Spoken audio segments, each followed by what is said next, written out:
when Duke won an 8-4 game. What a game. Don't ask me how they had 8-4 as the final. What a game that was. Scorigami must have gone nuts. Well, so here we go. Charlie Hamm's going to kick it away. Sellout house expected here at Truist Field in Winston-Salem. Wake Forest trying to go 8-0 for the first time in history. Charlie Hamm's kick. And this will be Keyshawn Williams watching it sail over his head. And here comes Sam Hartman and Wake Forest from its 25, Ronnie. Well, I joked about the fact that this Wake Forest offense wasn't on the field very long in that game against Army, but they really didn't have to be. They were so efficient throwing the ball down the field to those excellent receivers, A.T. Perry, Jaquarii Roberson, both getting in the mix, as well as a myriad of others. But Sam Hartman's ability to deliver the ball accurately, his ability to command the offense was on full display in very limited amount of time against Army. Sam Hartman could go as high as 5th on the Wake career passing charts today. First down give, Christian Beal-Smith firing through. He'll pick up 9 to the 34-yard line. Opan makes the play. Defensively, he starts at one of the ends. You see Gary Smith 58, Dwayne Carter 90 patrol the middle for Duke's defense. Here's Beal-Smith again. First down for Wake Forest. And Christian Beal-Smith, who played at East Forsyth High School here in the Twin Cities, gets the carry for the Demon Deacons. Wake comes in now, 5th in the league in total offense, 7th running it, 3rd passing it, number 2 scoring it after hanging 70 on the Cadets last week.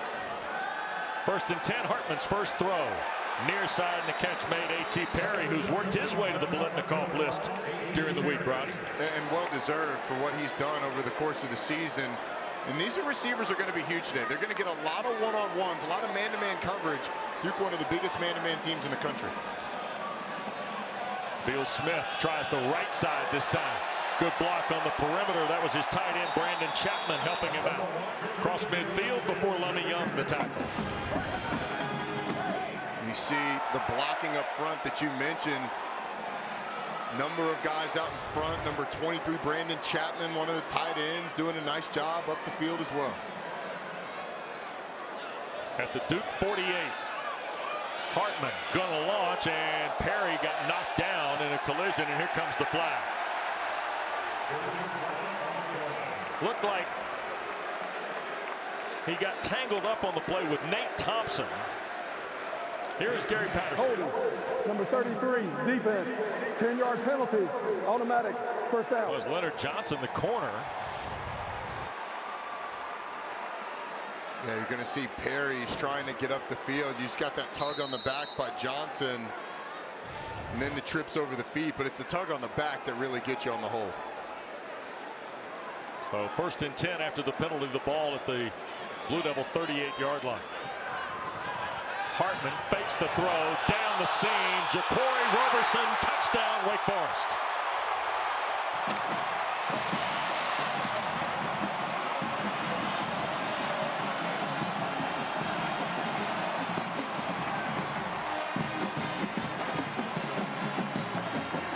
Well, Wes, it's an excellent delivery by Sam Hartman, but this doesn't happen without the offensive line's ability to keep him clean in the pocket. He's about 3 yards behind the line of scrimmage when he throws that. Jaquarii Roberson wins down the field over Jalen Stinson. It's an excellent delivery, and Wake Forest shows how explosive they can be getting on the board early. 5 plays, 75 yards, 91 seconds. Skiba's kick is good. Well, it's an excellent job of winning early in the route for Jaquarii Roberson. He makes the back end easy. Some kisses for the fans on homecoming up 7-0. Tonight on a homecoming Saturday here in Winston-Salem, and I'd say so far so good for Dave Clawson's team. Last 4 years, they're number 3 in the country when in scoring first at 76%. Wow. Only Bama and Clemson have done it better nationally than the Deacons have. Not Clemson this year. We said last 3. Last 3. Yeah, okay, that's fair. Jalen Stinson will wait on the kick from Mora, and here is Stinson off the 5. 24-yard line before he got taken out of the air. Pretty good play by Keyshawn Williams. Time for Roddy Jones's food line. Food for thought today. Look, here's what both teams need to do. For Wake Forest, it's all about, or excuse me, for Duke, it's all about playing clean. It's one of the most penalized teams and one of the teams that commits the most turnovers in the league. You're going to upset the number 13 team in the country. You're going to have to do that. They got to get to Sam Hartman, too, which they didn't do on that first drive. For Wake, they're going to have to win downfield. They've already shown they can do that, and then they got to stop number 21 in the backfield, Mataeo Durant. Here's Calhoun going to the far side on the sweep. First play of the ball game, and a nice play. Nick Anderson, the safety, comes barreling through to take Jalen Calhoun down back at the 22. It's a Duke team that's going to go with some tempo as well, and a Wake defense that's given up over 700 yards the past couple of weeks. Very quickly, second and long. Holmberg wants to throw, and offline for Jake Marweedy, the tight end. Roddy, a couple of things about Wake the last couple of weeks. You mentioned the big number that they've allowed offensively. 64 first downs. Yeah. Well, most of the damage that I just mentioned, that's 700 yards, is 700 yards on the ground. Over 400 to Army, over 300 to Syracuse, so stopping the run's going to be huge. Gunnar Holmberg, he's going to want his offense to stay out of these situations because Wake, one of the best teams in the conference at sacking the quarterback. Yep, and Duke, number 4 in the ACC, top 20 on third down, and now a flag, and I think we got movement. We did.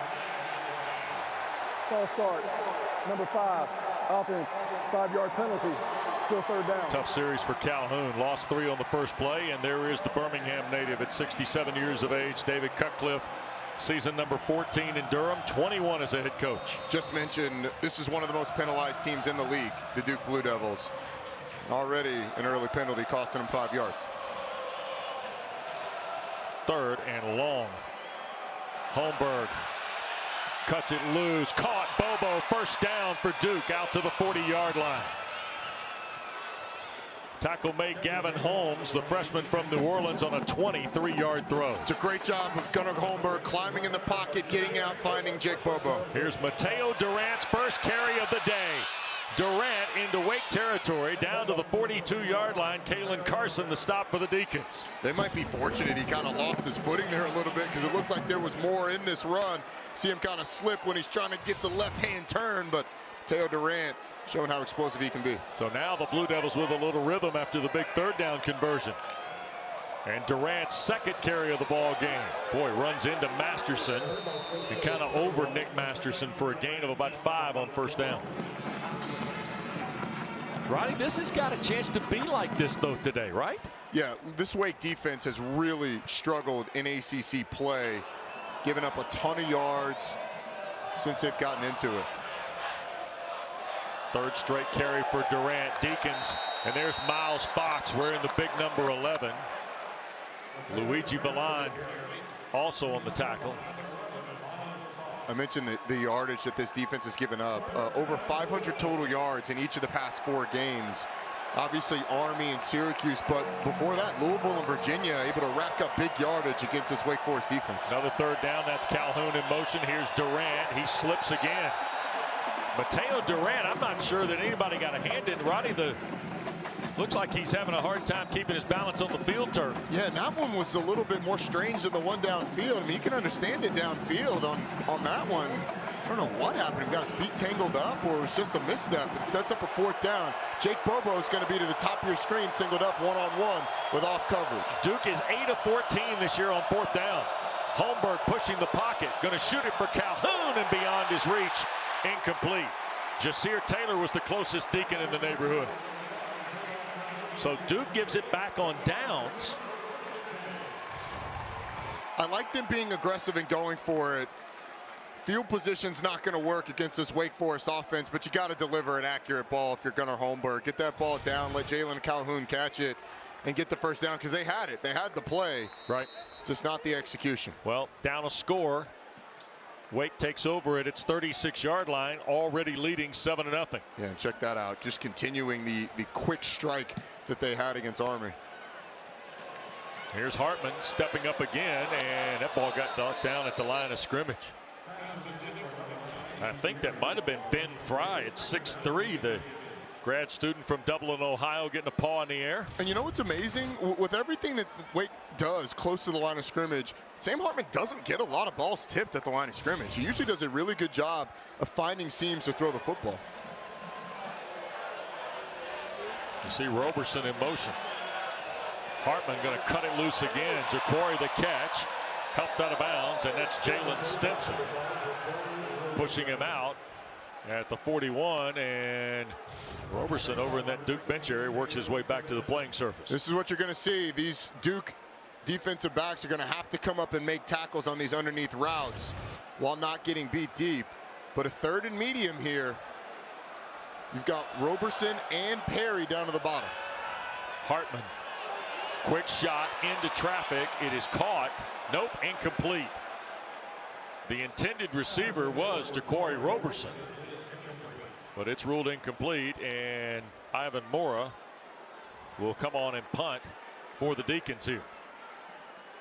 Well, Coach Clausen, 2nd possession, got a stop and couldn't do anything with it. They didn't miss, by the way, Ivan Mora. He didn't even see action last week at West Point.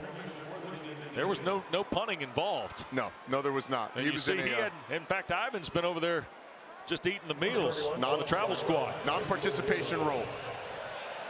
October 9th was his last punt. Welcome to Halloween. Look at this. All that time off, and he kills it. And the fielding, Blackwell fielded it, and then he got lit up. Was that Beal Smith downfield?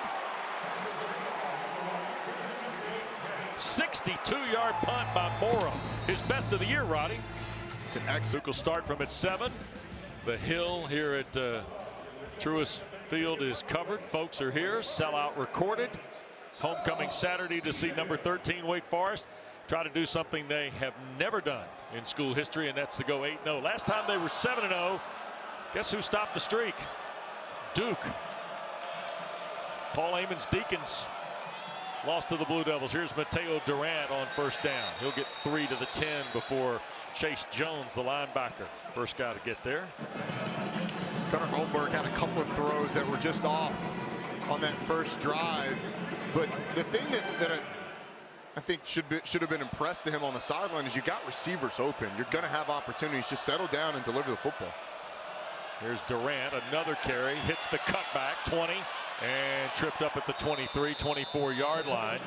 Handling that for Wake Forest was Malik Mustafa, transfer from Richmond after 14 yards. If Duke is going to be able to get yardage on their inside zone play, it is going to be really tough for Wake Forest today. Mataeo Durant already gashing him a couple times. And there's a 2-yard gain before Valon pulls him down. So Valon, the transfer, by the way, from Michigan, from Canada. There's a look at Luigi. There's a couple things that have been going on with this Wake rush defense. It starts up front with the defensive line, but also the fits from the linebackers have been off at times. Holmberg will push it right, and Calhoun, a great catch. Leaping grab at the 38 ahead of Taylor. We did not have Jalen Calhoun on our graphic earlier, but I am often left wondering when you watch Duke football, why isn't this guy getting the ball more? He is incredibly explosive. Jeff Ferris, the offensive coordinator, talked to us this week about getting 5 the ball early and often. 3 career 100-yard games receiving, 2 of them this year. Holmberg trying to come back and find Pankow, and threw it behind him, and Gunnar Holmberg is slow to get up. Too slow, in fact. And is still down on the play. And that is not good news for Duke. There's a lot of traffic around him when he threw that. He's holding on to that right hand. Hit a helmet, Roddy? Yeah, that's what I would guess. Yeah. Oof. Oh. So we'll take a break. Back with more from Winston-Salem in a moment. And interesting, Duke has changed their battery. Not only has Riley Leonard come in to quarterback for a 3rd time this year, played at Virginia 2 weeks ago, so is Jalen Coleman as the running back. Here's a little shovel pass, and this is Coleman trying to make a man miss. And guess what? They got 4, maybe 5 out of it. Travion Red, the stop for Wake Forest from the secondary. Yeah, you mentioned they were tending to the hand of Gunnar Holmberg. You could kind of see when he came up, looked like one of those one of those situations where your fingers get twisted up a little bit. So it's going to be Riley Leonard on this third down play. It's like you're going to have to deliver the football. Leonard 8 of 12 throwing it this year, 81 yards. And he will try to keep it, and the Deacons rallied nicely. Chase Jones, the first guy in a black hat there. Taylor, what do you got on Gunnar? Well, guys, over here on the Duke sideline, he actually got those 2 middle fingers on his left hand taped together. He seems very comfortable. He spent some time talking with Coach Cutcliffe while he was getting taped up, though, talking about what he's seeing, what kind of pressure they're throwing his way. Coach Cutcliffe telling him, settle in. We're in a good spot. Things are open for you. Just find it. Well, what sage advice you get when you come to the sideline. Calming influence, David Cutcliffe from D. Roddy. Yeah, absolutely. Taylor Morin to wait on the punt of Porter Wilson. Look at this thing. 2 really good punts to start the game. Morin inside the 5. Tries to get to the perimeter. Flag down, 15. And he'll be taken back shy of the 20-yard line. And it was Lummy Young, I think, on punt cover for the Blue Devils, a 56-yard punt. And we will check the flag here from referee Gary Patterson. During the return, illegal block in the back. Number 82, return team. Half the distance to the goal. First down. You're going to see it. Yeah, it's not much, but it's pretty clear. The thing is, Taylor Morin fielded that on like the 3-yard line. Let it go into the end zone, and that's never a case. You got to go 18 yards, 17 yards to get the yardage back that you would get just by letting it hit and go in the end zone. We're seeing that a lot in college football now, and usually it's when you have those you know, the nose down kicks, you know, the sort of the pitching wedges. That one was boomed, was surely going in the end zone had you let it hit. But now his team's inside the 5-yard line starting off. Boy, we exploded out of the gate here in Winston-Salem. Now we've exchanged punts, which is almost foreign territory for both these schools. Seriously. Now Hartman and the Deeks off their 4. And this is the first carry of the day for Christian Turner. There's a transfer from Michigan, redshirt sophomore from Buford, Georgia, wearing 0. He had 15 carries for 56 yards and then just 17 total carries in the last 3 ball games. Picked up 3 there, 2nd and 7. We'll see Turner. We'll see Justice Ellison as well today. And here is Hartman rerouting on his drop. Throwing down the field and incomplete, looking for Keyshawn Williams. Crowd of Deacon fans on this near sideline wanted a flag on Jalen Alexander. Nothing coming. Yeah, and nothing should have come. The ball was overthrown and just a little bit out of the reach. Yeah, good no call there, absolutely. It's all of a sudden now 3rd down and a full 7 for Wake Forest. Hartman straight drop with time, now flush to his left, and he will throw back. And did Chapman hang on? He did at the 24.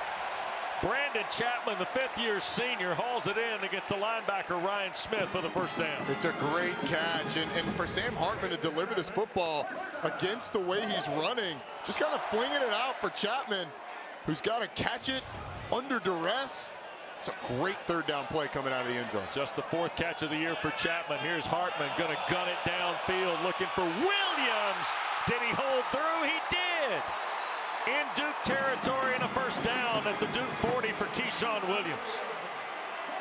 You turn on the film of Wake Forest, and one thing you will see every single game is how competitive they are at receiver. When the ball's in the air, it is their football. They go up and get it. Keyshawn Williams makes a massive play.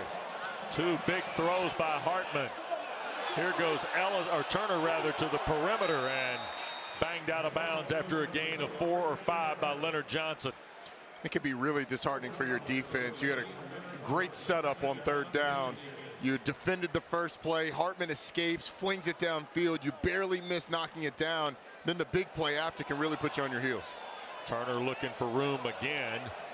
And maybe just a yard or 2 toward the 32. Shaka Hayward comes in as the Blue Devils' leading tackler. 60 stops, 6 of them behind the line on the year. Heading into today. Wake in 2-down territory, Roddy? Oh, absolutely. Hartman shoots it middle of the field. A.T. Perry the catch. First down for the Deeks, just outside the 26. And the reason I think you are is because you're always going to get you are going to get more one-on-one matchups against Duke than anybody. And guys like A.T. Perry, you saw the route running, the ability to vary his pace and then explode on the slant, catch the football. You may be able to get that all day. Hartman going to work on first down. Now steps right, flag down, behind the play. Hayward edged him out back near the 21, but I think this is going to come back to a hold at the line of scrimmage. Gary Patterson. Offense, number 62, 10-yard penalty. Repeat first down. Well, that's on the big freshman Devontae Gordon at right tackle. Devontae Gordon has stepped in and done a nice job. Had the early injury early in the season, before the season, to Javonte Nash, one of their most experienced players. He's done a really nice job there at right tackle, but that time just a little too handsy. Back to the 37 on the penalty. Hartman 6 of his first 9 for 106 and a score. That time a bullet that Perry had to recatch and falls down at the 26-yard line. This thing was hummed at him. Absolutely was. I'm not sure that he expected it to come that fast. How about that catch? It's impressive, the concentration. Like tracking a meteor. Yeah, exactly. 2nd and 9. Boy, Hartman, great balance. Now going to run with it. First down and more. 10, 5, touchdown for Sam Hartman.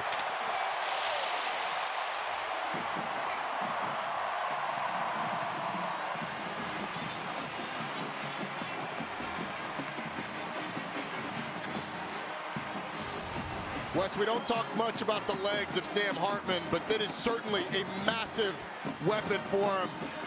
The drag route clears the linebacker out. There is nobody there with man-to-man coverage on the back end, and he outruns the middle safety to the end zone. The legs of Sam Hartman have proven to be useful a number of times for Wake Forest this year. He shows the speed by getting in the end zone. 9 plays, 96 yards, 3:16 the time of the drive. Skiba's point is good.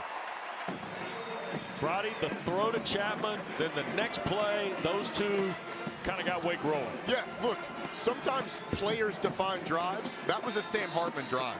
His ability to deliver the football, escape down near the end zone, throw the ball to Chapman, the beautiful throw to Williams, the beautiful throw to A.T. Perry, and then his legs. That was a Sam Hartman drive. Shows why he's one of the best quarterbacks in the ACC. Well, so Deacons now with a 2-touchdown advantage with just better than 4 to play in the first. And a quick reminder to you, coming up tonight at 7:30, Game 3 of our ACC Network tripleheader. Primetime football presented by Geico. We'll take you to Carter Finley Stadium in Raleigh for Louisville and NC State.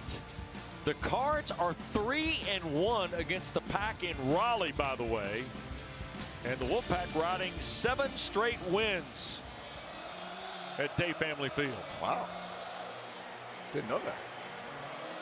That's going to be an interesting game. Look, NC State's got to bounce back. We saw the Cards last week. And NC State still has its destiny in its hands. I mean, NC State's coming up. And if you take care of your business and beat Wake Forest, then you're in the championship game. You can say the same thing about Wake.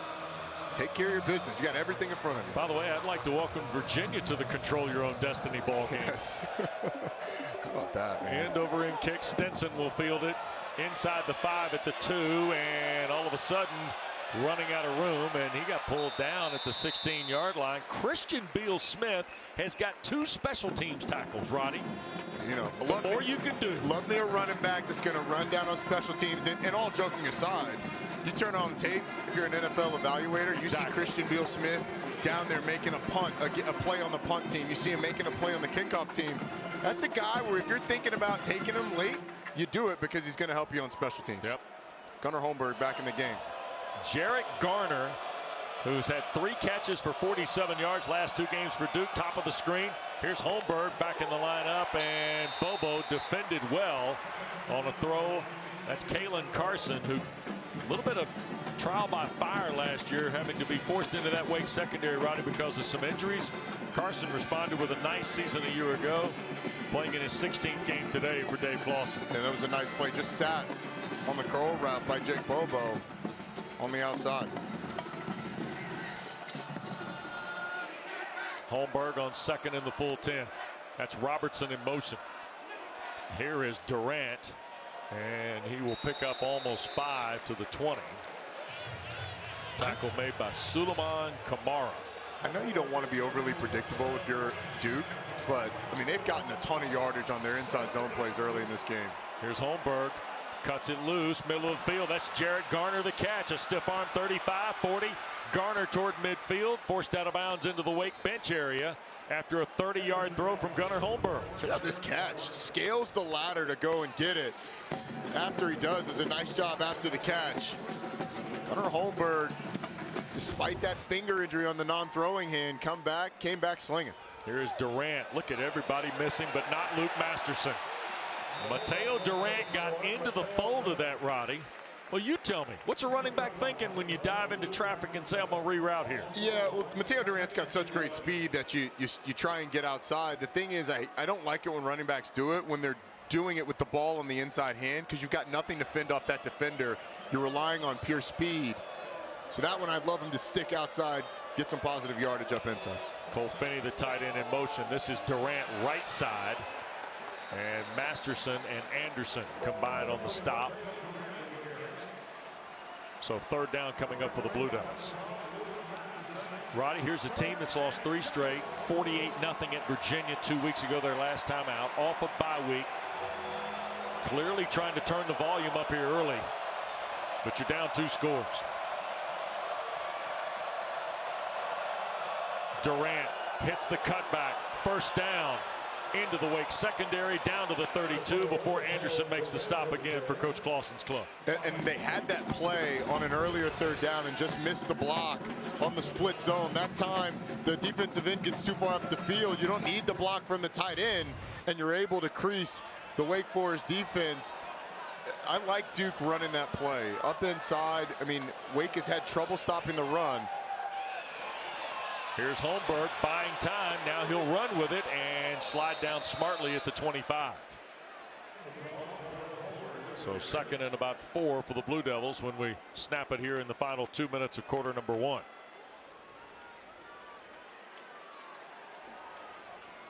Duke wasting no time, may get more than a couple snaps. Yeah. That's Finney again, the tight end. Quick hitter, Coleman nowhere, maybe a yard. Jalen Coleman is a sophomore from east of Charlotte. He had 3 carries in the last 2 ball games, only had 7 on the season prior to today, and we've seen him carry it 3 times. Yeah, and we've got number 8, Jordan Moore, in the game at quarterback, the running threat of the 2. And Holmberg stays on the field here. Here goes Moore, and he will be close to the first down.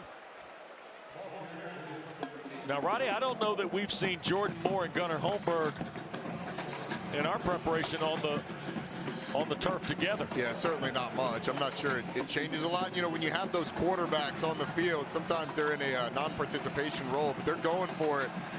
If I'm Duke, it's Mataeo Durant all the way, and I know Wake Forest is expecting it as well, but you got to go with the guy who gives you the best chance. Pistol set. It's Moore, the keeper. And if he broke the 22, he got the first down. And in fact, they've already said, give it to him. Here comes Holmberg back. Moore will go out. So we'll have to keep an eye on that plan the rest of the day. Offensive coordinator Jeff Ferris. He and Raekwon Boyette, a contemporary of old Roddy's up here. They coordinate the offense for David Cutcliffe. 11th play of the drive for the Blue Devils. Holmberg in the pocket, eludes the pressure, and will fall forward and pick up a couple to the 19. Valane, the Michigan transfer, of the stop. Final play of the quarter. All of a sudden, Sam Hartman's got one on the ground, got one through the air to get us started, and Wake's got a 2-touchdown lead after a period. Salem on a homecoming Saturday at Truist Field with Roddy Jones, Taylor Davis, Wes Durham.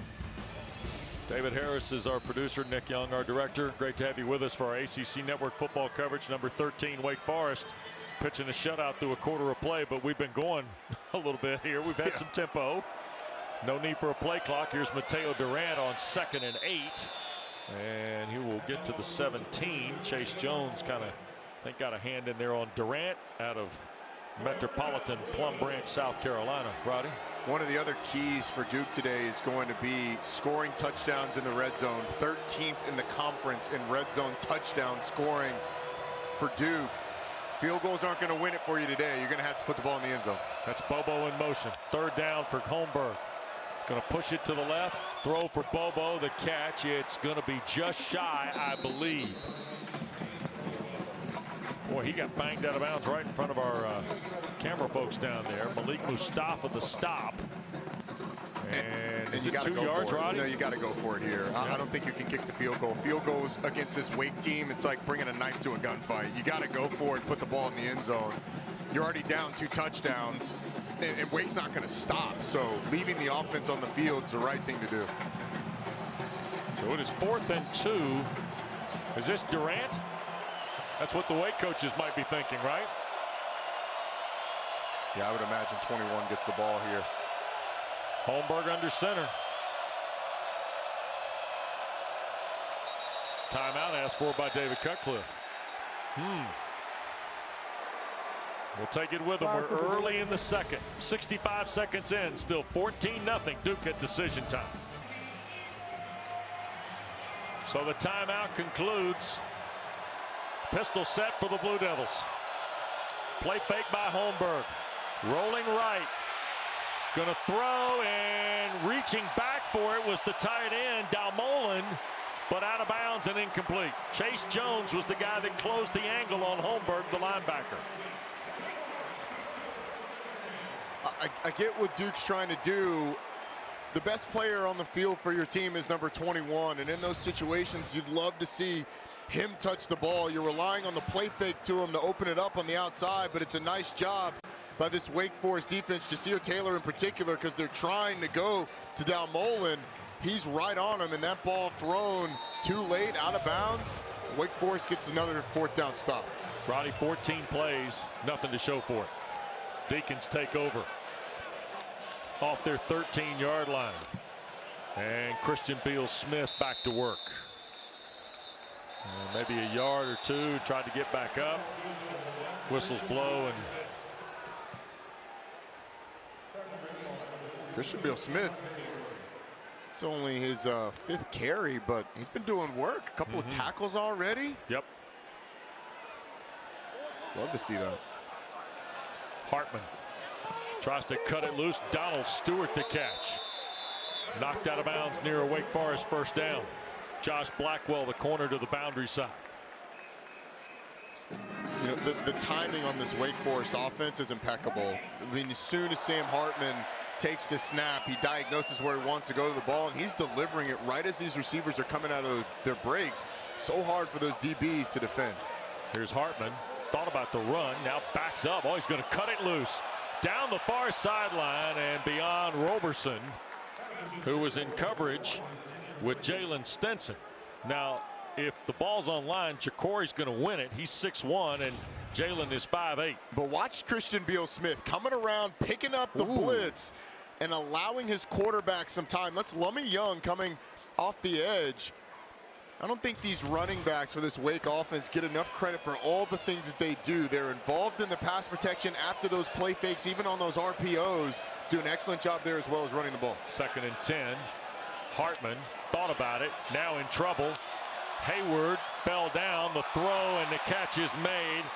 Morin hangs on, but it's inside the 30. So it's going to be about 3rd and 5 here, Roddy.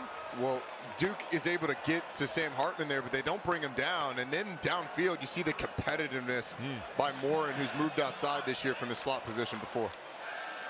Here's Hartman, middle of the field, the catch made. That's Whitehart, the tight end, 1st down.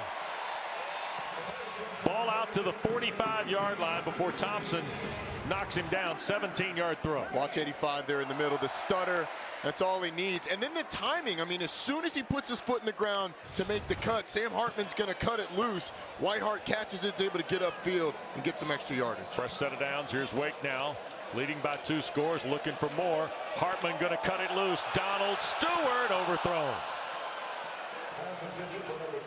Stewart is a guy that has started to pick it up. 2 catches in each of the last 3 games, including last week at Army. And you get the feeling that Wake is adding to the receiving depth that already has Roberson, Perry, Moran, Keyshawn Williams.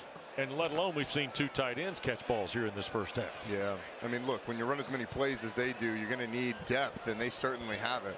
7 different guys have made plays in the air, and now Beal Smith, stiff arm on the edge, and slips down at the 47 of the Blue Devils.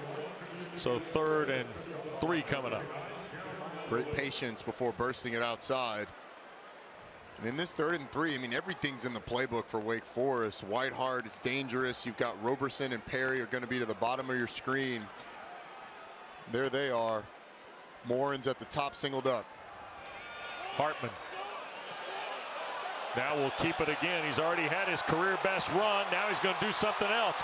15, 10, took on a man at the 7 and plows out of bounds. It'll be 1st and goal at the Duke 6. Leonard Johnson was the last line of defense, and now flags come in. Personal foul, targeting, number 33. Defense, half the distance to the goal, automatic 1st down. Previous play is under further review. Okay, Roddy.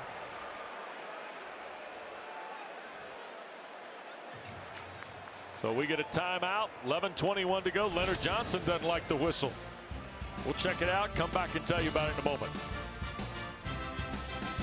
Flag is thrown is because you have Johnson putting his head down, but you have to have forcible contact with the crown of the helmet. That there, not forcible. Sam Hartman really makes the contact, so no targeting. 1st and goal at the 6. Beal Smith in the gun here. Little wildcat for the Deacons of Dave Clawson. And number 1 trying to find a place to run and cannot. So 2nd and goal coming up. They haven't gone to that wildcat as much as they have in past years this year. You know you have to prepare for it when you play against a Wake Forest team, but I think Wake Forest this year, you don't want to take the ball out of the hands of Sam Hartman, although Christian Beal Smith getting an opportunity there. Yep. Hartman now will put Beal Smith sidecar with him. A.T. Perry lined up one-on-one to the bottom. Wow. Here's Hartman. Quick look. Now will he run again? No, he's trying to get some help. And he'll end up losing a yard back to the 4. Ben Fry, who recovered a couple of fumbles in a ball game earlier this year against Northwestern, is able to track him down. It's a nice job by Duke on defense. When they flip the back over, Leonard Johnson, who's up on the line of scrimmage, backs off, kind of making it a little more predictable where you're going to go with Perry. It makes it easier on the cornerback as they're lined up to go again. 11th play of the drive. Here's Hartman again. Nobody home, and he will score on the ground again. All the other options are covered, Roddy. Well, there's 2 parts when you're playing man-to-man coverage down near the goal line. 1 is covering the defenders, the receivers downfield. It's 2 is accounting for the quarterback. Everybody's got their back turned that's in coverage. You lose contain on the edge of the defensive line, and Sam Hartman's legs have become the biggest weapon for Wake Forest. 11 plays, 87 yards in 3 minutes and 51 seconds. And Nick Skiba's point after is good. Sam Hartman has 2 rushing scores, and he's got 2 big runs in the game too. Absolutely does. Get the seal on the outside. Sam Hartman, dual threat quarter. Well, take a look at 84% of Wake's offense, Roddy. He's accounted for 222 of the 263 that Wake has so far in the ball game. 2 big runs and a touchdown pass to start us off this afternoon, and it's 21-0. There's the particulars in the throw game. Yeah, and that doesn't even include the rushing numbers that you mentioned, but 2 touchdowns on the ground. He's been on it today. So it's 21-0, and that sense of desperation might be setting in with the guys wearing the white jerseys here, Roddy. You've had 3 possessions. Twice you've given it away on downs in plus territory. The question for Duke is, how do you respond? They were down 21-0 against Virginia last week too. So explosive offense, or excuse me, a couple weeks ago, explosive offense that you're down to. How can you start to climb back in this game 1 score at a time? Yep. Mora will kick it away. And Stenson is going to bring this out 2 yards deep. Stutter step at the 15, now in trouble. Black shirts falling in, and he'll be taken down back at the 10-yard line. And Jalen Hudson, the linebacker, makes the play. Taylor, we're getting our full screen of Sam Hartman here today. We sure are. And guys, a key piece of that RPO success is his ability to make multiple reads before deciding to hand it off. I talked to Sam this week to get his take on it. He said they capitalize on different tendencies, and it's about communication and trust for him to make the right checks. He said it's like knowing the answer to the test before you take it. Guys, he's got the answers today. Got A+ so far. Holmberg, quick throw. What a catch. Pancol up the ladder and across the 30 for a Duke first down. Great catch, great delivery by Gunnar Holmberg. In rhythm, scooting up in the pocket, delivering the football. It's interesting, to Taylor's point, you're getting some QB action. Yeah, this is Moore again. Yeah, with Holmberg on the field and Moore trying to go to work, and he will pick up a yard to the 34 and pay the price on the back end with DJ Taylor, the linebacker, cutting in. Also Malik Mustafa. Just quickly back to what I was saying about Sam Hartman. Lyle Hemphill told us that Sam Hartman could go blindfolded, take the snap, and know where to go with the football. I thought that was pretty impressive. I'd love to see that. Maybe our next visit. Right. Here is Durant, big seam, flag thrown is Mataeo Durant, and the ball got knocked loose. And it's recovered by the Deacons. Travion Red comes up with the fumble after it was jarred loose by Gavin Holmes. Holmes raked it out of there. Now we'll check the flag, but if this is on Duke, it'll stand as a fumble. Holding. Offense. There you go. Number 88. That penalty declined. First down. Wake Forest.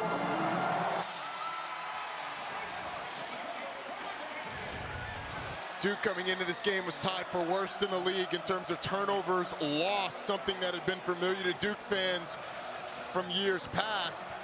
It's a great job down the field of raking at the football by Gavin Holmes, not giving up on the play, getting the ball out, creating the turnover for his offense. One of the keys, Wes, was play clean. For the most part, the penalties have been on Wake Forest side, but the turnovers have gone against Duke. Justice Ellison into the ball game for the first time today at the running back spot. So we've seen all three of the backs. And Ellison, the freshman from Ashburn, Virginia, a couple of yards. There's a look. 5'10", 204. He's had 10 carries in the last 2 ball games for just under 80 yards. That ball got batted down at the line of scrimmage, and that was handled by big Dwayne Carter. You look around this defense, Roddy. Dwayne Carter in the ACC in terms of interior defensive lineman is impacting the game about as good as anybody in this league. He's powerful, pressing the pocket, pushing offensive linemen back week in and week out. Yep. Hartman pumps, goes. What a catch. A.T. Perry, if it stands at the 48. That is some kind of catch against Leonard Johnson. Sam Hartman once again in rhythm, delivers it. Oh, A.T. It's good on Sundays, A.T.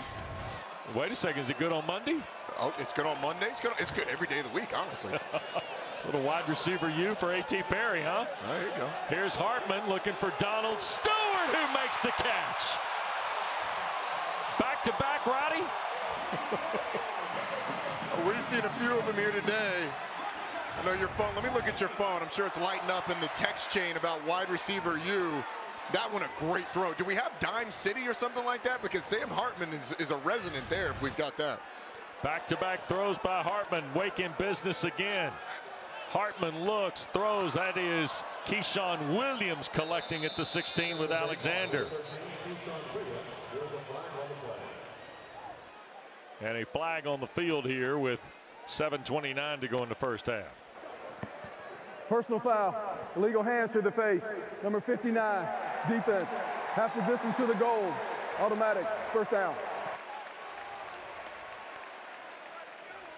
Wes, in talking about this game before, you knew Duke was going to have to play as well as they could. Right. as clean as they could to be in this game with Wake Forest. And let's just say on the eve of Halloween, it's been a frightening start for the Duke Blue Devils. And it's about to get scarier if Wake's able to put the ball in the end zone. First and goal at the 8 following the penalty. Ellison stays in the game with Hartman. And it is Justice Ellison. And he will dig to about the 3. And that's where Duke, with Mausi making the stop, the linebacker. Hartman now 13 of 19 for 200 yards. And Roddy, in the process, 200 yards moves him to 5th all time in passing yardage at Wake Forest. Here's Hartman. Quick throw, end zone. Perry almost flagged that down one-handed against Leonard Johnson. And a flag on Leonard Johnson. Yeah, anytime the jersey's hanging off the shoulder pad, yeah, on a pass play, it's probably going to go against you. Although, I mean, you could call that. There's no foul for pass interference. Oh, there you go. 3rd down. Wow. I was just about to say, you could have called that both ways, because A.T. Perry's stiff-arming Leonard Johnson as Leonard Johnson's pulling the shoulder pad of Perry. Leonard Johnson, the call, the flag gets waved off. He's still legislating to the referee. Hey, that should have been offensive pass interference. Yep. Here's Hartman moving right. Quick throw, touchdown. Keyshawn Williams in the end zone for the 2nd time this year.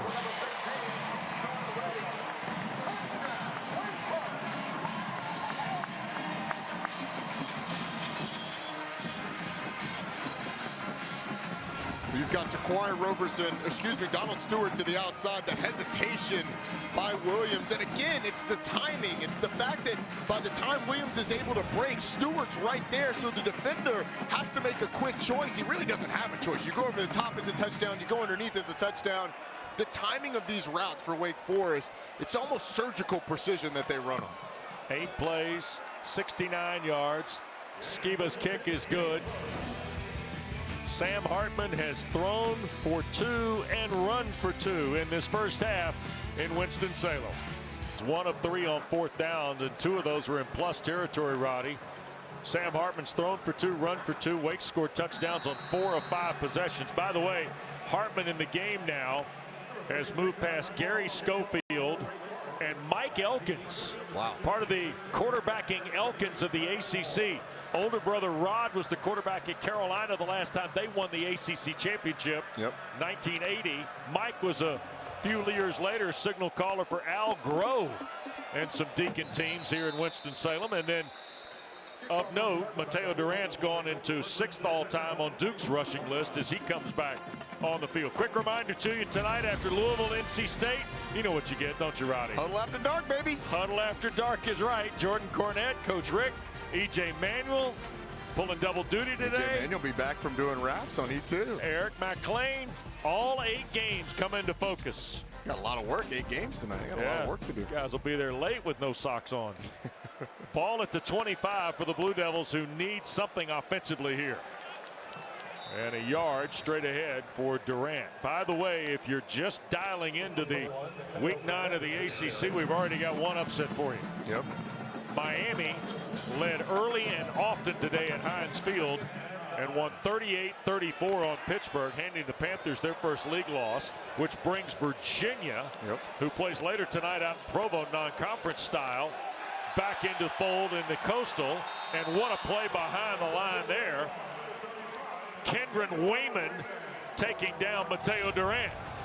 Look at this play. Yeah, just following the puller across makes the play.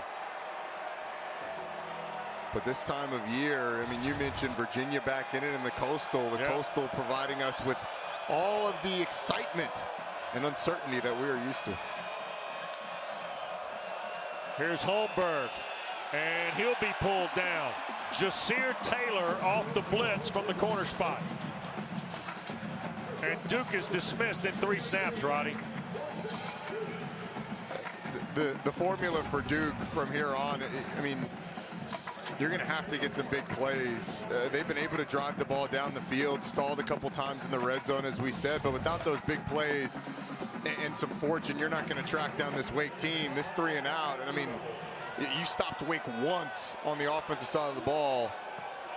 It's starting to feel a lot like it did a couple weeks ago against Virginia. Taylor Moran is second in the ACC and 11th nationally in punt return average.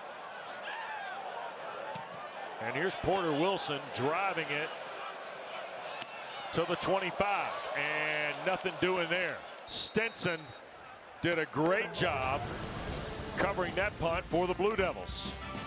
Jasir Taylor gets to Gunnar Holmberg with KG. Kelly Gramlich's there. Coach McGraw. They'll give you all 15 teams. Get you ready for the season, by the way, Roddy, that starts a week from Tuesday. Wow.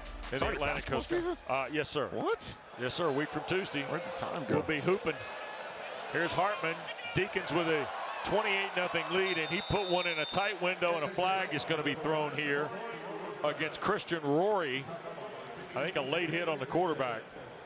Personal foul, roughing the passer, high hit, number 99 defense, 15-yard penalty, automatic first down. Seen this called a lot this year, Wes. Anytime you reach up that hand and try and bat the ball down, guys are coming down to the head or the face of the quarterback, and that's what Rory gets called for there. Christian says no, but I'll tell you the one thing Wake doesn't need is penalty yardage to help them out. Yeah, help. They certainly don't need that.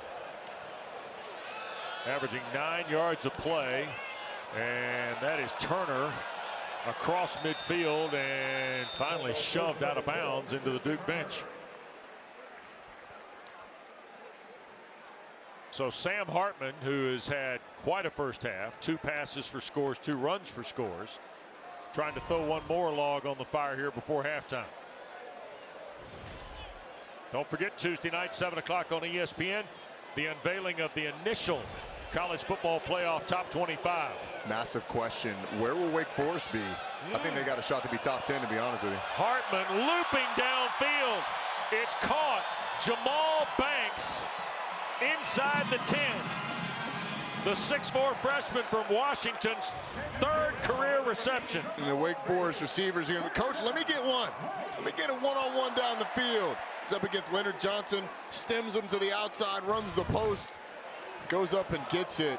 And again, it doesn't matter who's in the game. When the ball's in the air, these Wake Forest receivers are so good at coming down with it. From Roberson, Morin, Perry. And there you saw Banks getting in on it as well. Yep. So Jamal Banks hauls it in.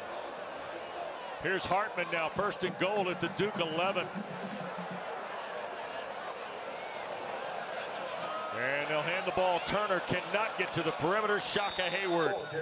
Outstanding play in space with Ben Fry also helping for the Blue Devils.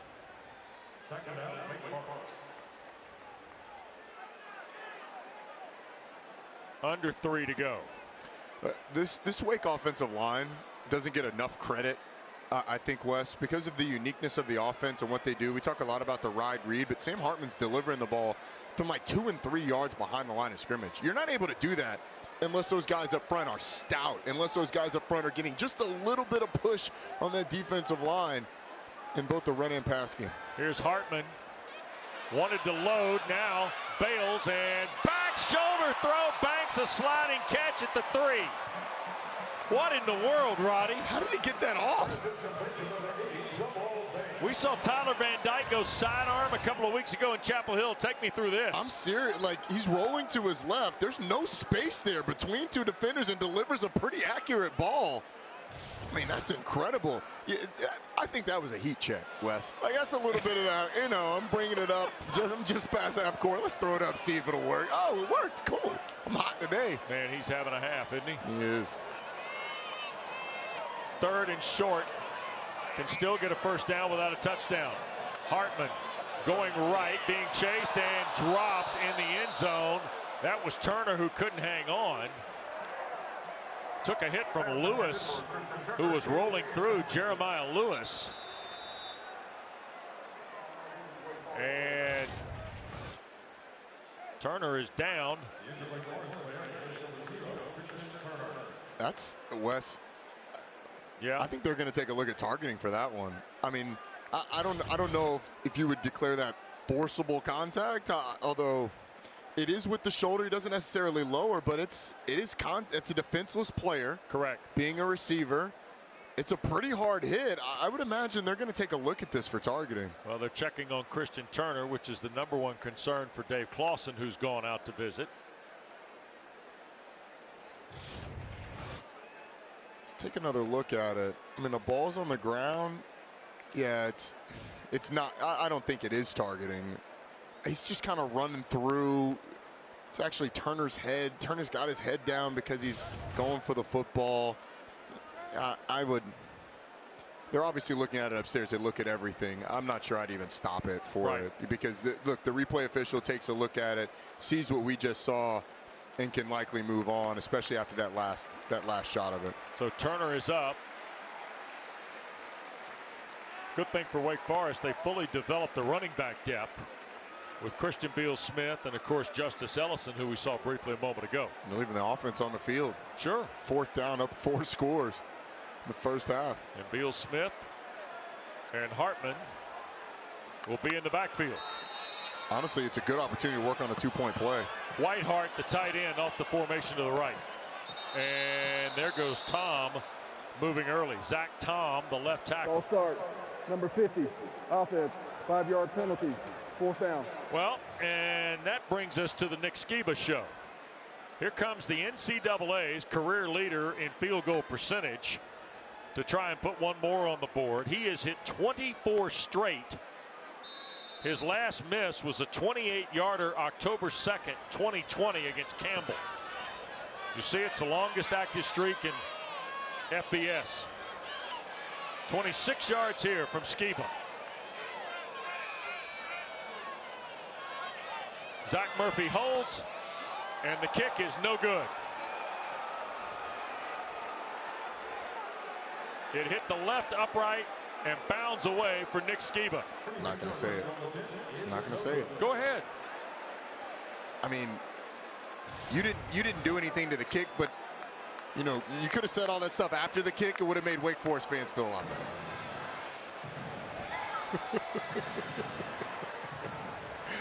Look, it's an eerie day. It's a day before Halloween. You know, I got to give you a hard time. I just put it out there for you, man. Poetic about how great he's been, and he has been great. That one miss won't define it. I mean, unbelievable. He's been great. Yep. Deacon fans will hang that one on Old West. Yep. Here's Holmberg. He'll be sacked back at the 16. Tell you what, Rondell Bothroyd has played pretty well here in this first half. We haven't called his name much, but 40's been around the ball. Watch him coming off the edge. Just pushes Graham Barton back into Gunnar Holmberg. You saw the power there. Number 40's a ball player. Yep. Here's Holmberg looping it and overthrows Bobo on the far side. Gavin Holmes in coverage. Good to see him back out there. He got shaken up on the fumble he calls from Mataeo Durant. So here's a question, Wes. If Duke runs the ball here, does Wake call a timeout? I mean, they're going to have a little under a minute left. At 3rd and 13, I think I would. Here's Holmberg up in the pocket, thinking about running with it, and Masterson will pull him down, and Dave Clawson calls the timeout, Roddy, with under a minute to go. Yeah, you got 3 left. I mean, this is situational football opportunities that you don't really get. You don't really get in real life in game situations all that often. It's a really good play by Luke Masterson tracking him down, and then watch Dave Clawson. Timeout, timeout, timeout. Give me that. Now they're going to get the ball back with somewhere around 50 seconds, couple timeouts. You're able to go into, hey, look, this is situational ball. This is where we win ball games. Right. Let's go into it against a defense that doesn't know what we're running, see how we can execute. These are valuable reps. May not mean a lot towards the results of the game in terms of winning and losing in this one, up 4 scores, but getting those repetitions are always valuable. Yep. So here's Porter Wilson. Taylor Morin will drop back. He's the single safety for the Deacons, standing at the 34. One step, and Wilson hangs it high And Morin will make a running catch of it at the 47. 49 seconds and 2 timeouts for Dave Clawson's team. Rodney, I want to go back to, we were talking about Miami's win at Pittsburgh. By the way, Tyler Van Dyke 426. Kenny Pickett threw for 519 today. Defense was optional in Pittsburgh today. Virginia Tech beat Georgia Tech by 9 in Atlanta. The Hokies almost 500 yards. Trey Turner 7 catches, 187 today for Justin Fuente's team. But the Miami win brings Virginia back into the mix now in the Coastal Division. And the Atlantic, we all know, may come down to Wake and NC State. Yeah, Wake has the inside track in the Atlantic, and obviously with NC State being the closest follower, that game is massive down the stretch. You still got Clemson later on as well. Here is Hartman gunning downfield. Morin, and it's broken up by Blackwell.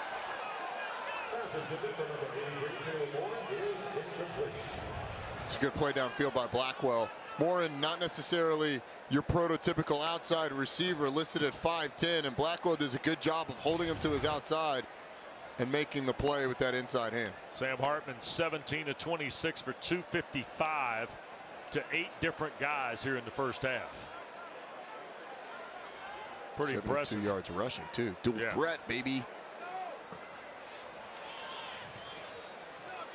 Here's Hartman and threw it just behind A.T. Perry on the crossing route. So 3rd and a full 10 with 39 seconds left. I think it's really the first mix-up that we've seen between Hartman and one of his receivers.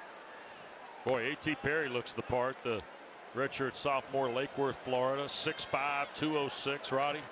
16 catches in his last 4 games coming in. Let's not forget, Donovan Green was lost before the season started, and you know, you would think the world ended, but A.T. Perry stepped in and had as good a year, if not better than we expected. Hartman on 3rd down, shoots it, and off the hands of Roberson, defended by Lewis. Jeremiah Lewis, the corner, going stride for stride with Jaquarii Roberson. And again, this was a situation for Wake to be able to get a 2-minute like drive in a ball game. And so when you talk about coaching points going forward, I can promise you that this coaching staff for Wake Forest is going to pull up this drive and say, guys, this isn't it. This isn't the execution that we want at the end of half. I don't care what the score is. You got to go out and perform. So the snap, Mora puts it in play, and Blackwell going to let it hit, and it will get to the end zone. Deacons were trying to cover it, could not. So 23 seconds left, and Duke will have a chance here if they want to try and create something, and a couple timeouts. You know, Wes, I had the opportunity on this past Thursday to have a discussion about this with Matt Austin. Yeah. And one of the things that's so often misunderstood by college players, and misunderstood by me as well, is once you catch the ball on a punt, it's dead right there. Right. So in that situation, whoever it is for Wake Forest can catch the ball in the field of play with their momentum going into the end zone and go into the end zone, and it's dead where they caught it. And so in that situation, you don't have to throw the ball back in the field of play. You don't have to make sure it stays there. As long as you have control of it, it's like a catch. It's down right there, then you go in the end zone, and it's fine because wherever you caught it, that's where the ball was down. Handy information to have Matt Austin aside, isn't it? Absolutely. I mean, I had no clue of that. And we played it.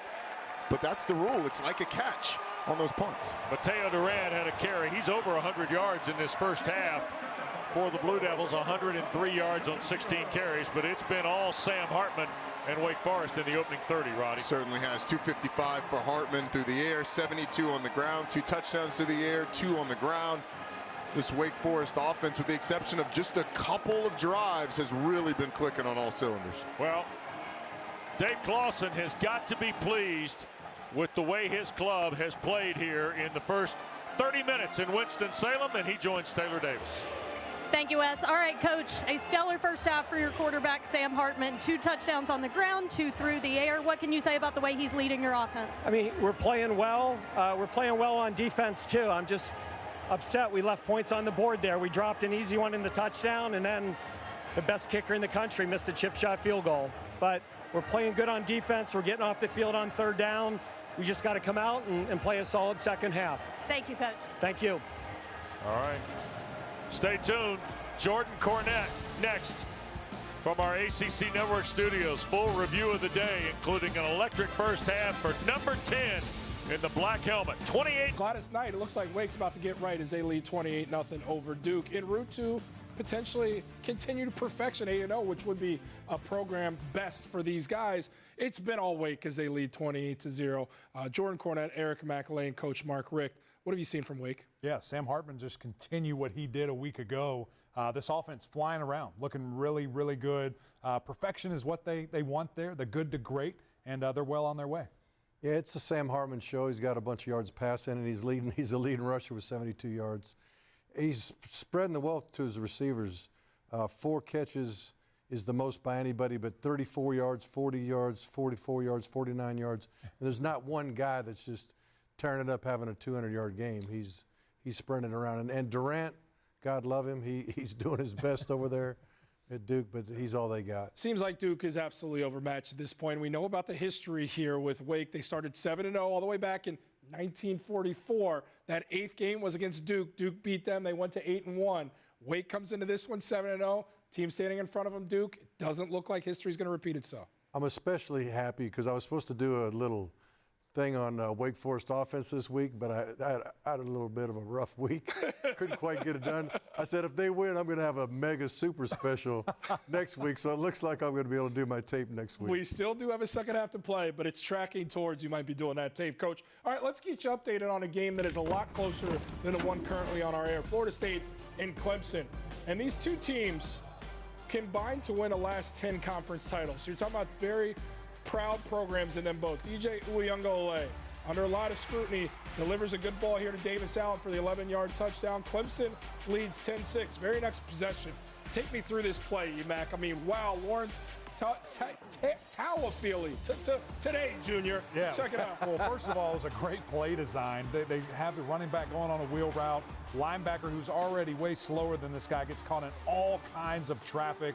And then the running back just rolls over, keeps his feet, stays up. An unbelievable effort there. I don't know who had it worse, me saying Toafili or the defender trying to tackle him. Will Shipley here, 2-yard touchdown, and Clemson regains the lead. 17-13 as it stands right now. Clemson had an opportunity to knock down a field goal, extended to 2013. They missed that. Coach, this is arguably the best we've seen from that offense of Clemson in a first half. I don't know if it's arguable. Oh, my gosh. It's not even close, right? I mean, well, they got 13 first downs in the first half. That was nice. They did some good things. It's still hit or miss. It's not a well-oiled machine by any stretch. But it's improving? It's an improvement, I'll say that. No, I don't think there's any question it's improvement, but still the mistakes are there. But focus on the positive. The run game, fantastic. Shipley looking really, really good and had a great catch. You know, you saw last week against Pittsburgh, ball hits him right in the chest, drops it. Somehow today contorts his body, makes a great catch, picks up a big chunk of change. And then to see DJ put some air under it, let his tight end come down with a big catch for a touchdown. Look, we've celebrated these teams in NC State and Pitt when they've been able to beat Clemson. This is Florida State going into Clemson, no matter who Clemson is, in the midst of a 3-game winning streak, playing competent football. No, they absolutely are. And we knew that was going to happen, right? That this team has figured out their identity, who they are, running the football extremely well. And Jordan Travis, I mean, good luck tackling that guy with an arm tackle or just one. He's all over the place, Coach. And there was a couple of times we're like, man, they got him. And then somehow 30-yard gain downfield. He is oily. Yeah, that's probably the best way to describe him. And this one, we're about midway through the third, seems like it may be one that comes down to a thrilling finish. So we'll keep you updated on that one over on another one of our networks here at ESPN. Wake Forest has been all day long, like Lionel Richie. It's all night long, but you get the picture. Sam Hartman, Keyshawn Williams, one of the before. Let's get you updated on the action across the conference. BC, Syracuse, this one low scoring. If you took the under, you're feeling pretty nice. Sean Tucker breaks one here, making it 7-6 at that point. Syracuse going 51 yards. Garrett Schrader just moments ago powered and won himself on a keeper, and it's Syracuse leading BC 14-6. Couple Techs playing, Virginia Tech, Georgia Tech. Both these teams looking to go bowling, still within reach. Hokies trying to snap a 3-game losing streak.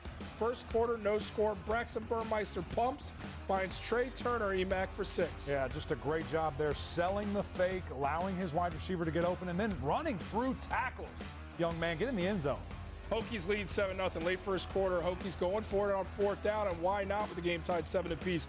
Burmeister rolls right, finds Tavion Robinson. Tech will go on to win 26-17. Complimentary football, a balanced effort. They get the dub. Miami and Pittsburgh, the headliner of the day so far, at least with the news coming from it. Pickett 2 touchdowns away from breaking Marino's Pitt record for touchdowns. Early on, though, the flea flicker, Tyler Van Dyke, Will Mallory down the sideline, 57 yards, tutty.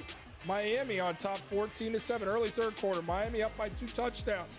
Kenny Pickett, here he comes, rolls left, finds Jared Wayne in the end zone, and that would set the record. 83 touchdowns responsible for, Coach.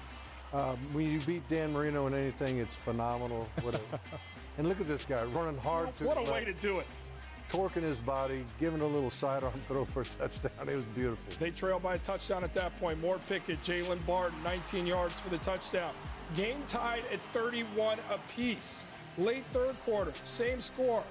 TVD, Tyler Van Dyke, a dart to Keyshawn Smith, 13 yards. And it's Miami on top, 38-31. Now this is where it got really wacky and interesting. Fourth quarter, over 4 minutes left. Pitt on the move, down 4. Kenny Pickett always delivers. Miscommunication, Eric, here? Yeah, just really, honestly, it looks like Kenny thinking skinny post. Addison says true post, and unfortunately losing them the game on that one. Panthers stunned. Canes the second straight week pulling an upset. The story in this one, not about the continued push for the Heisman campaign and the Panthers chasing the college football playoff. Maybe the Heisman campaign still in the picture. I think so. I mean, this kid has thrown 3 picks in an entire season. An unbelievable record-breaking year. What you see stat-wise, the stats are there. I want to keep reminding people it's an individual award. The national championship trophy is a team award. So I don't think he's out of it yet. And that's fine, but the college football playoff is out. And Miami is the conversation, Coach. I don't know about the Heisman, but I think his draft status went even higher today, the way he played down after down. But how about Tyler Van Dyke? Thank you. Can we talk about the Canes here? They deserve the respect. I mean, he talked smack. He backed it up last week, and this week he doubled down. I mean, I've never seen a guy just take to becoming a great player that fast and changing the dynamic of the season. It's been really fun to see this young man take this opportunity and just to the max. And I think the play calling has vastly improved early and often. I think that was a little bit why he struggled early. They're opening the playbook, said, hey, young man, you can handle it. It's been a great job to see him. And 4 winnable games in front of the Canes. Who knows what the remainder of the season could look like for a group that feels very confident, as they should, with a second consecutive week pulling an upset. Duke upset on the mind, but not with how Wake has looked. In the first half here, it's been all Wake. Sam Hartman on the keeper. Enjoy the second half. We'll see you post-game. This halftime report is presented by State Farm. Like a good neighbor, State Farm is there. Maybe. Well, second half getting ready to go at Truist Field, but the first half belonged to Sam Hartman. Roddy? Yes, it absolutely did. It started early with a touchdown pass to Jaquarii Roberson, and then he showed the wheels. Duke in man-to-man coverage, not accounting for the quarterback. He gets to the end zone once, not once, but twice.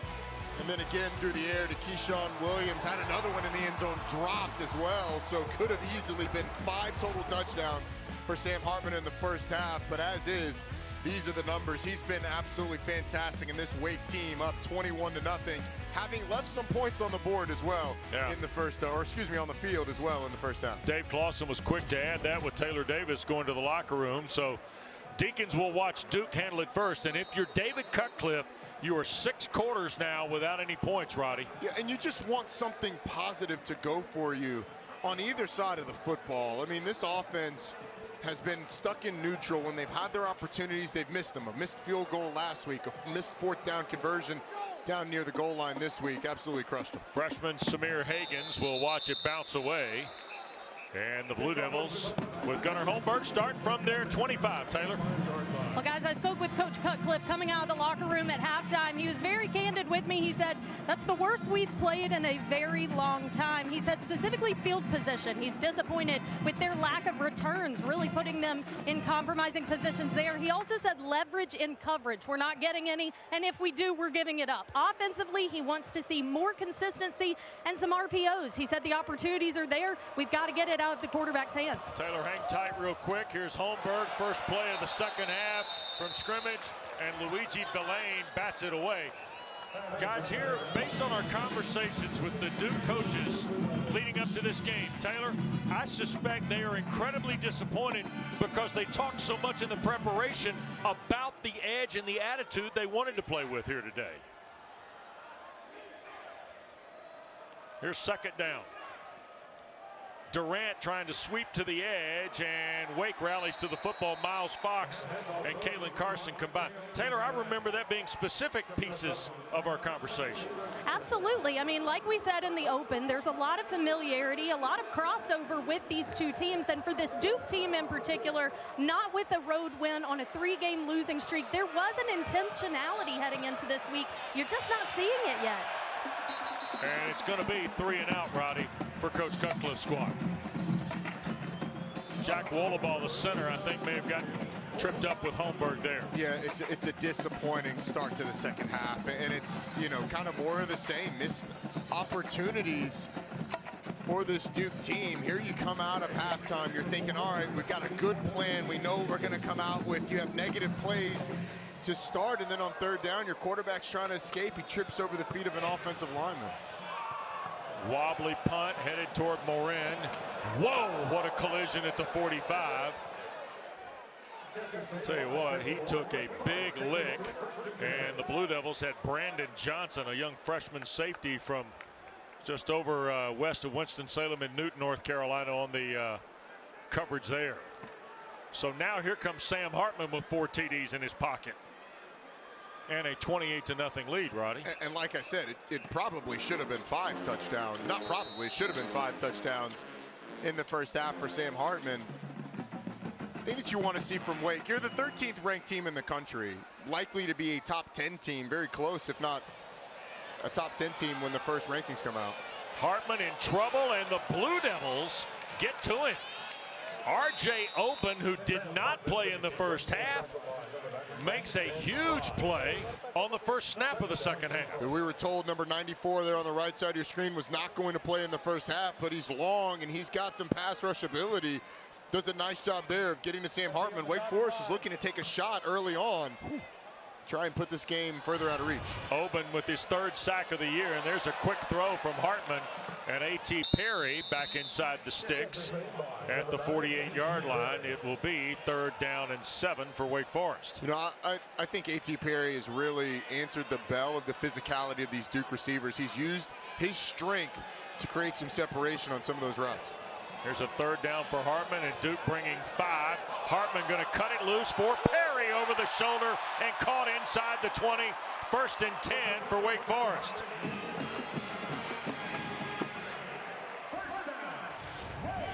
This time, he doesn't use the strength. He uses the quickness off the line of scrimmage, the technique, holding his line and then falling away. It's a great throw by Sam Hartman, taking him towards the sideline, away from the defensive back, and a nice catch for A.T. Perry, who we were told, you know, kind of favors himself like one of those gas stations. Well, and guess what? Christian Beal-Smith scores standing in the end zone on the first play after it.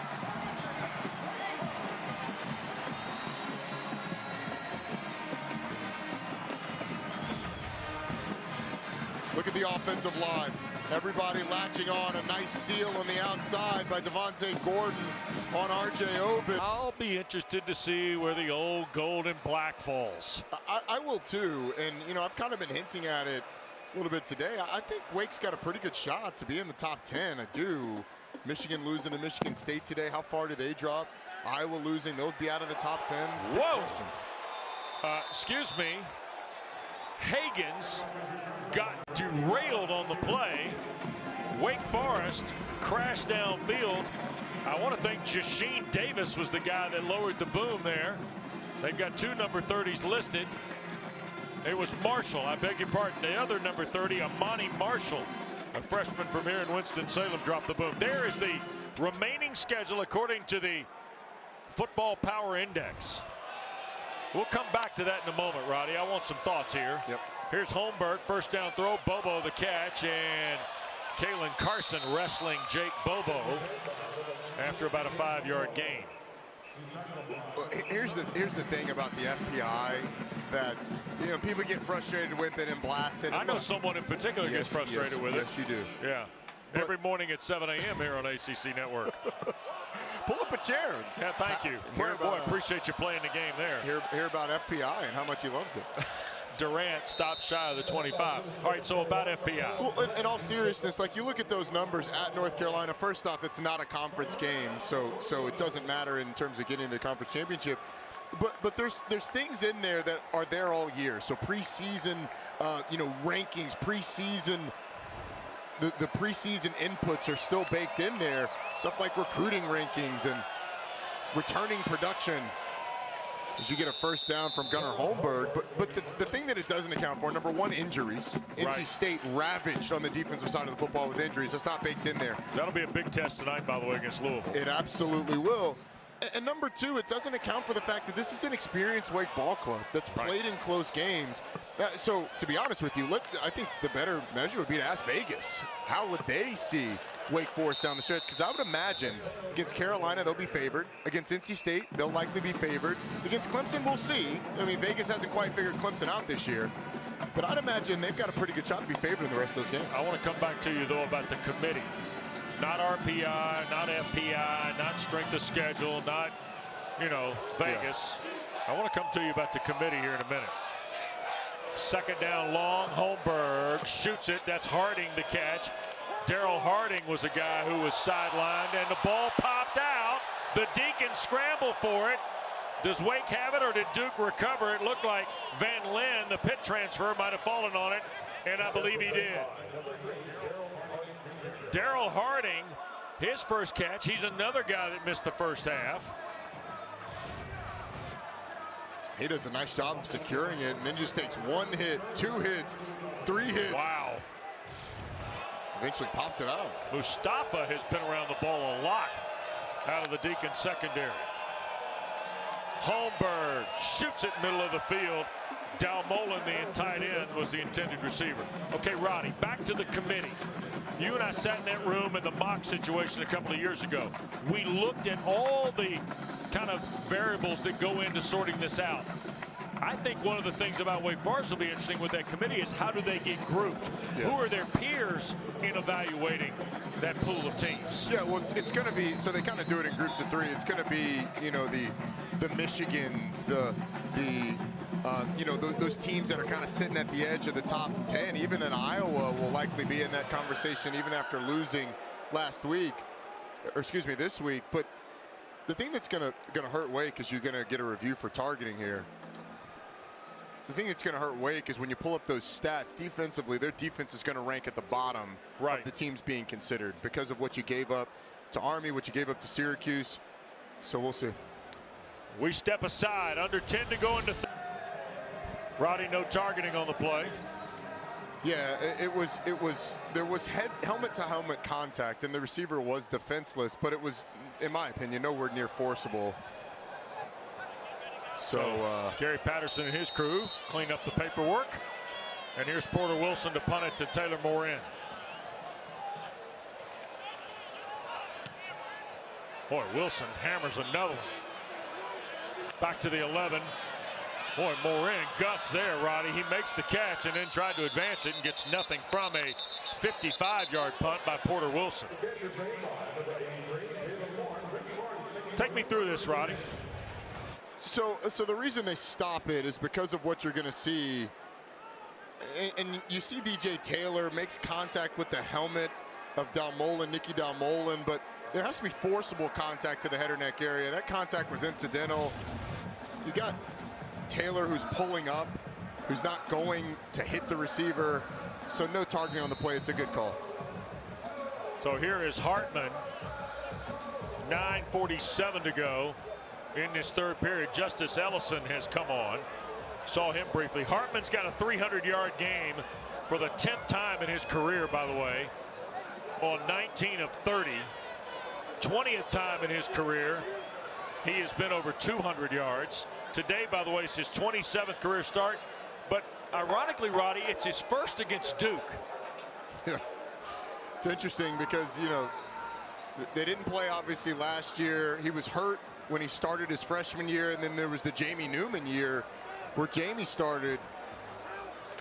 So I would say he's pretty happy with his so far with his performance against the Blue Devils in his career.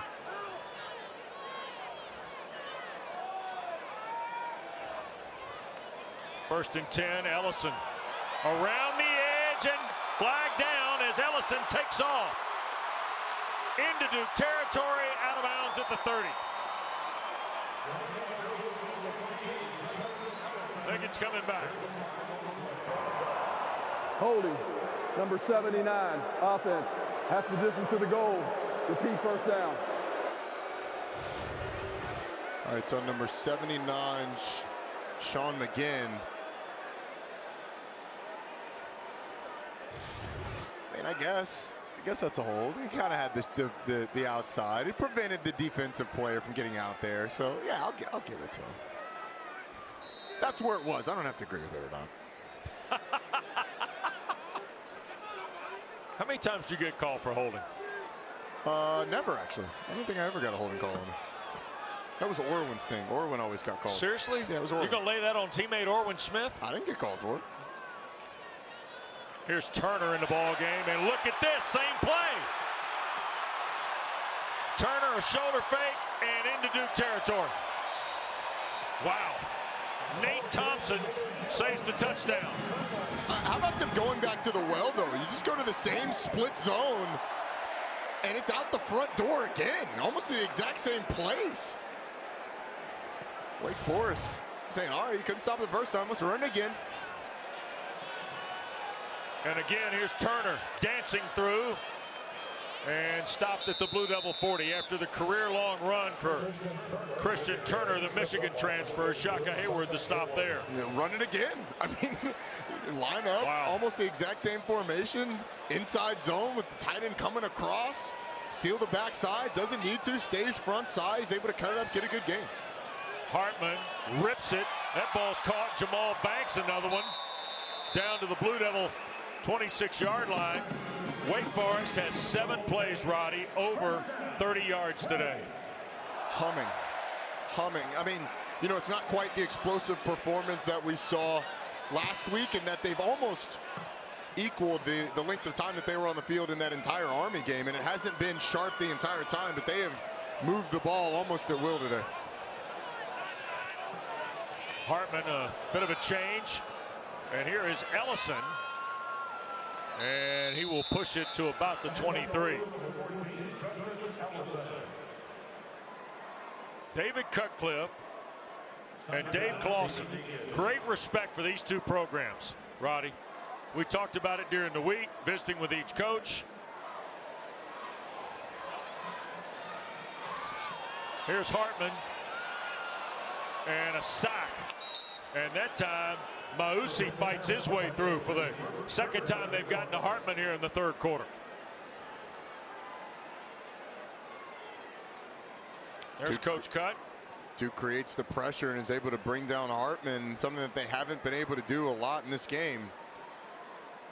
But third and longs, getting off the field has been tough for this Duke defense today. Wake 8 of 11 on third downs so far. A dozen to go for the first. That's Keyshawn Williams in motion. Hartman guns it. Williams the catch, and he will have the first down at the 15. Lummy Young the tackle, and he is slow to his feet. This is a team that goes with so much man-to-man coverage. When they go to zone, there's sometimes just not the feel from that second level. There's a lot of open spots in the middle of the field. There they go to it. Wake Forest is able to find it, convert a third and long. Here's Hartman with time. Back throw and tried to get it to Stewart. Boy, pretty good play by Blackwell in coverage. I thought he might have gotten there a little bit early, but nonetheless was blanketed all over. Good coverage downfield. Sam Hartman actually had more time in the pocket than he thought he did. Yeah, ball behind Stewart anyway, so it doesn't matter. Second in the full 10.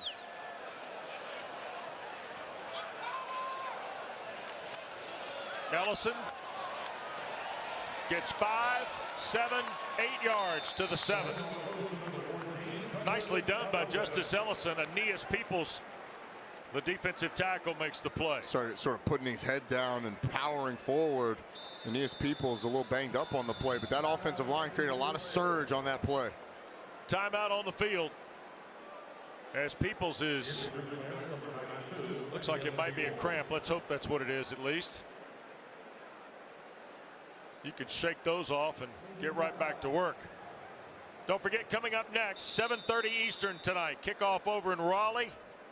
ACC Network Primetime presented by Geico. Dave O'Brien, Tim Hasselback, Kelsey Riggs standing by for Louisville and NC State.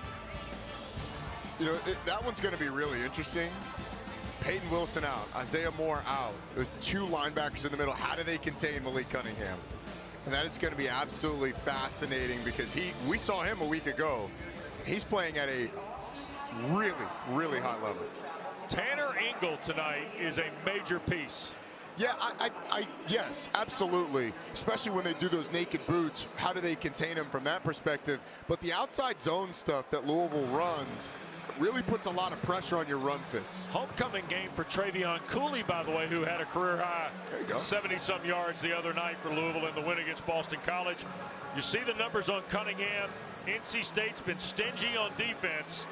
If the Wolfpack wants to stay in the shadows of Wake Forest, Roddy, after the loss at Miami, you have to win the ball game to keep working toward that setup game. Every game is massive for NC State. Going down or as they approach that Wake Forest game and that Wake Forest game, and defensively them rebounding and offensively, you know, they've kind of been up and down this year. They certainly haven't been as explosive as I thought they could possibly be. Haven't gotten quite as much production from the running back position as I thought that they would have coming into the year. You know, against Miami, it seemed like they were pretty predictable, running left a lot. Miami anticipated that. Louisville, on the other hand, has been susceptible on defense some. So I'm excited about that game. Excited to see how both teams respond. Louisville starting to play well, and NC State really needs to rebound. All right, quick check of the standings here. Let's take you to the Atlantic. You see where the Wake State thing is kind of in the balance. Those 2 teams still have to play each other. And Clemson, by the way, who leads Florida State at last check, right? Yep. Tigers, not out Louisville, of it. Not out of it. Not Florida out of it. State trying to win again. Meanwhile, I'd like to welcome you to Coastal Chaos again. The big winners of the weekend. Virginia. Right here. Oh, yeah. Yep. Virginia Cavaliers. Had to go all the way to Utah to get in the game. Yeah, exactly. But, you know, Pitt losing to Miami. Virginia's still to play Pitt.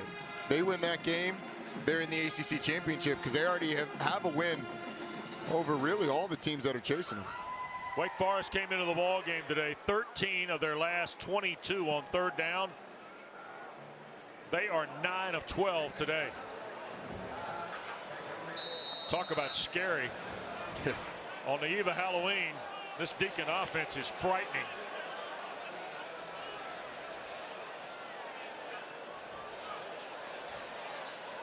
Sam Hartman. And the Deeks waiting. Clock running, plenty of time on the play clock. Yeah.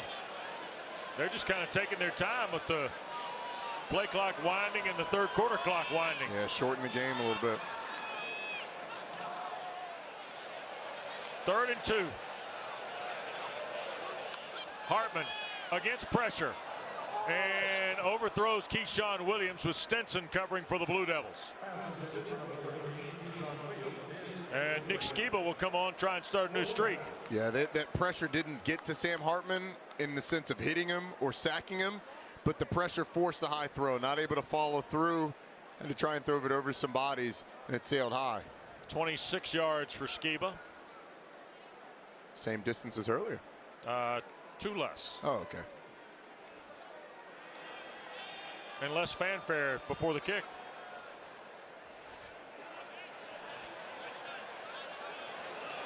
Skiba's try, perfect. 38-0 Wake Forest. 5 minutes to go in the 38-0 to score here in Winston-Salem. Nick Skiba has added the field goal, his 13th of the year. And the Deacons continue to add to the tally on Duke. Morris kick, and Higgins will step back into the end zone. Duke will scrimmage from its 25. Duke's got to get some points on the board. I mean, we're approaching 7 straight quarters of being held scoreless. Not touchdownless, scoreless. Now some of that's a missed field goal in the Virginia game, going for it down in the red zone on 4th down in this Wake Forest game. But golly, when you're not scoring points on offense, it is demoralizing for your team. David Cutcliffe's team has kind of hit a drought. Only 4 touchdowns in their last 15 quarters, Roddy. And closing in on 7 quarters straight without a score.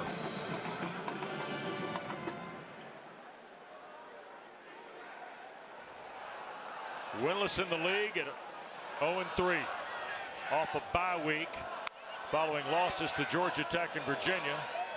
And there is Durant being taken down at the 28-yard line. Mataeo Durant's delivered, though, Taylor. He's got more than 100 yards on the ground. Yeah, absolutely. You know, I was thinking about what you just said, how demoralizing it is at this point. And Coach Cutcliffe told us this week, it's not a mental issue. It's not a confidence issue. It's been physical. They went back to fundamentals this week, footwork, and hoping that changes the game. What he's looking at right now, junction points, like I said at halftime, leverage. I mean, the physical aspect of this team, especially when you look at the athletes that Duke always gets, it's just not showing itself on the field. No. And Roddy, at least people perplexed, right?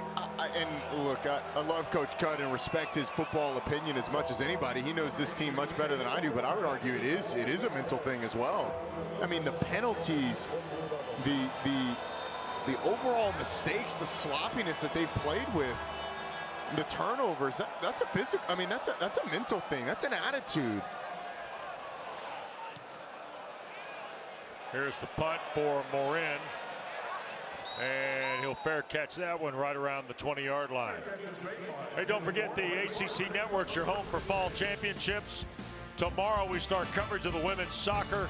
First round from Carey on the ladies' side. And then Wednesday night we pick up coverage of the men's soccer first round, 6 and 8 o'clock both Sunday and Wednesday on the pitch.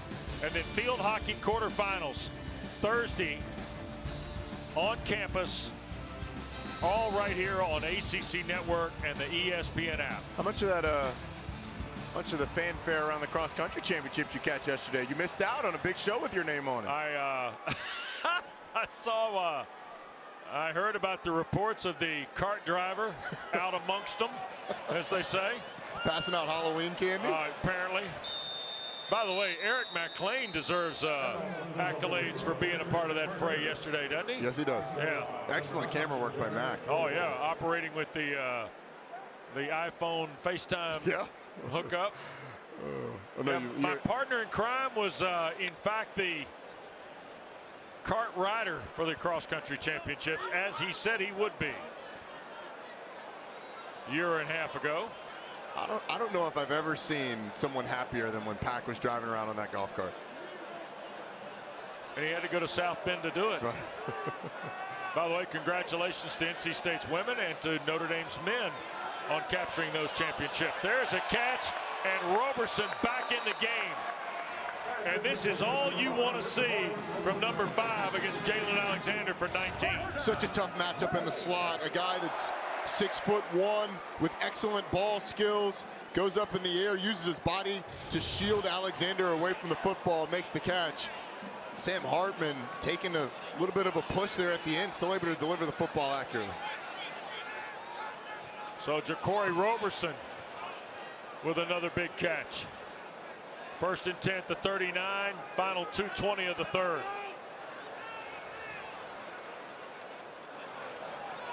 Turner.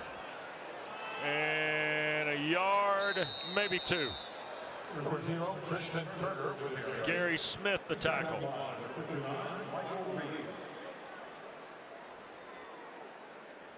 So at the 41, it'll be 2nd down and 8. You know, Taylor mentioned the athletes that Duke has been getting in the Duke team, and talking to Wake Forest, they stress the fact that, look, Duke's got a lot of guys that we wanted. They got a lot of guys that we recruited. And so for Wake to come out and perform the way they did, their team certainly has listened to the warnings that their coach put out there. Turner trying to get to the corner again. Blue Devils do a good job, and boy, Hayward polished it off after Jeremiah Lewis set him up. Chaka Hayward, one of those guys that looks the part, certainly has a future at the next level. Also got to look here at young guy Ahmad Craig, another former Buford Wolf from outside of Atlanta making the play. And one of the great programs in the Atlanta area. The list is long and distinguished at the next level from Buford. Yes, sir, it is. Yes, sir, it is. Another 3rd down. Wake's been so good here. Looking for those matchups, find him. You got A.T. Perry and Jaquarii Roberson at the bottom, Taylor Marin at the top. There's a Hartman lob, and this is A.T. Perry at the 20 and pulled out of bounds by Johnson.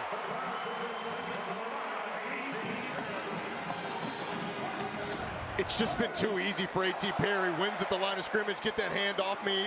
A little shot to the shoulder of Leonard Johnson, and then it's all speed down the field. It's a great job on the route, especially when he's about to create that separation. Jam that arm into the shoulder of the defensive back, stuns him. That's how you get wide open. That's coaching. That's repetition. That's practice. That's understanding. Those are his ninja moves, Wes. Let me tell you, for the 4th at Truist Field in Winston-Salem with Roddy Jones, Taylor Davis, Wes Durham, David Harris, our producer, Nick Young, our director. Great ACC network coverage, and we're 1st and 10 at the Blue Devil 19 for slinging Sam Hartman. Here is Hartman rolling, throwing, and caught. Moran inside the 10 to the 5, and that is a Wake Forest touchdown.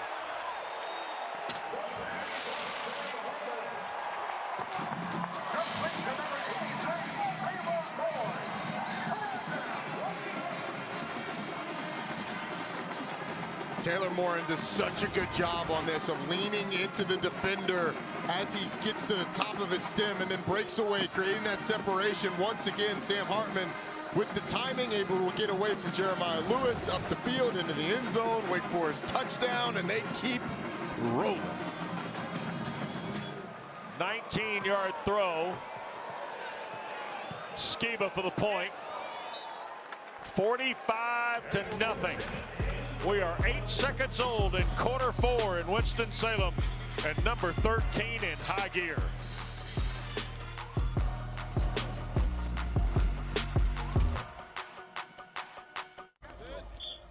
Midway through the 4th, the defense, Jermaine Johnson, a game wrecker. Scoop me, score me. FSU leads Clemson, and boys, we might see Erica McClain in a Florida State sweater for Huddle After Dark. The strip sack and the scoop and score. Somebody find EMAC and make sure that he's all right. And then he's got the Florida State stuff. Not too far, not too close, not too far, you know. My buddy Chuck Smith calls that the big kahuna. Yeah. There'll be no return by the Blue Devils. Strip sack, scoop, score. That's about as good as it gets for a defense. That's why it's called the big kahuna. Love that. Yeah. How about that game? How about that guy? Yeah. Look, Defensive Player of the Year-wise in the league, he's got to be up near the top. I think Cody Roscoe from Syracuse, you got to. He's obviously people need to look at Roscoe, don't they? Look at Cody Roscoe from Syracuse and what he's doing. His ability to create pressure, his ability to push the pocket has been impressive all season. As Riley Leonard looks like he's going to take over at quarterback for Duke. By the way, Syracuse leading Boston College, by the way, at the Dome late in the 4th. Here goes Riley Leonard out the back door. And boy, he got chopped down. Kalen Carson or Zion Keith. That's 28.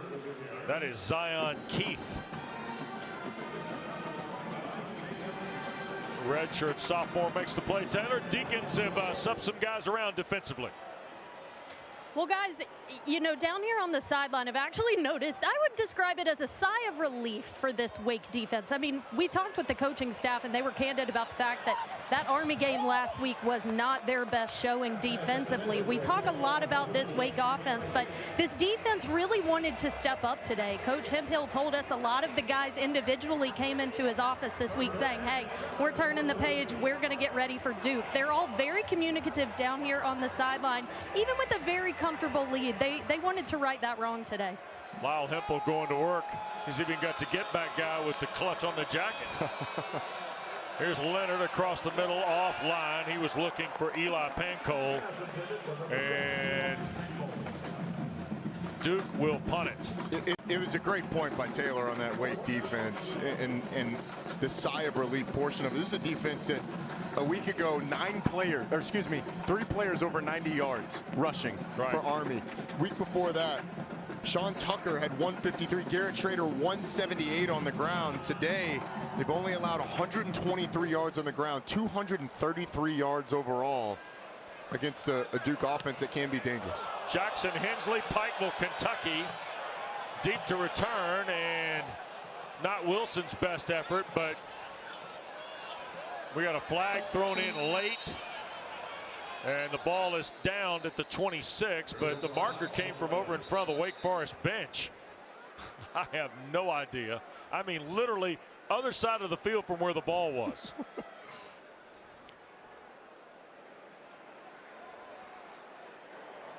During the kick, holding, number 29, return team. That penalty will be enforced 10 yards from the end of the kick. First down. All right, that'll get us to break. A minute old in quarter 4. Wake Forest in control on Duke. Hey, Coach Prime. I think you got what it takes to wear the Aflac. Style, charisma, and a smile, there's 21 out of 10. You know Aflac can help keep unexpected health care costs from ruining someone's finances. Press the hole. Get over. All right, let's go. Had no idea that was coming.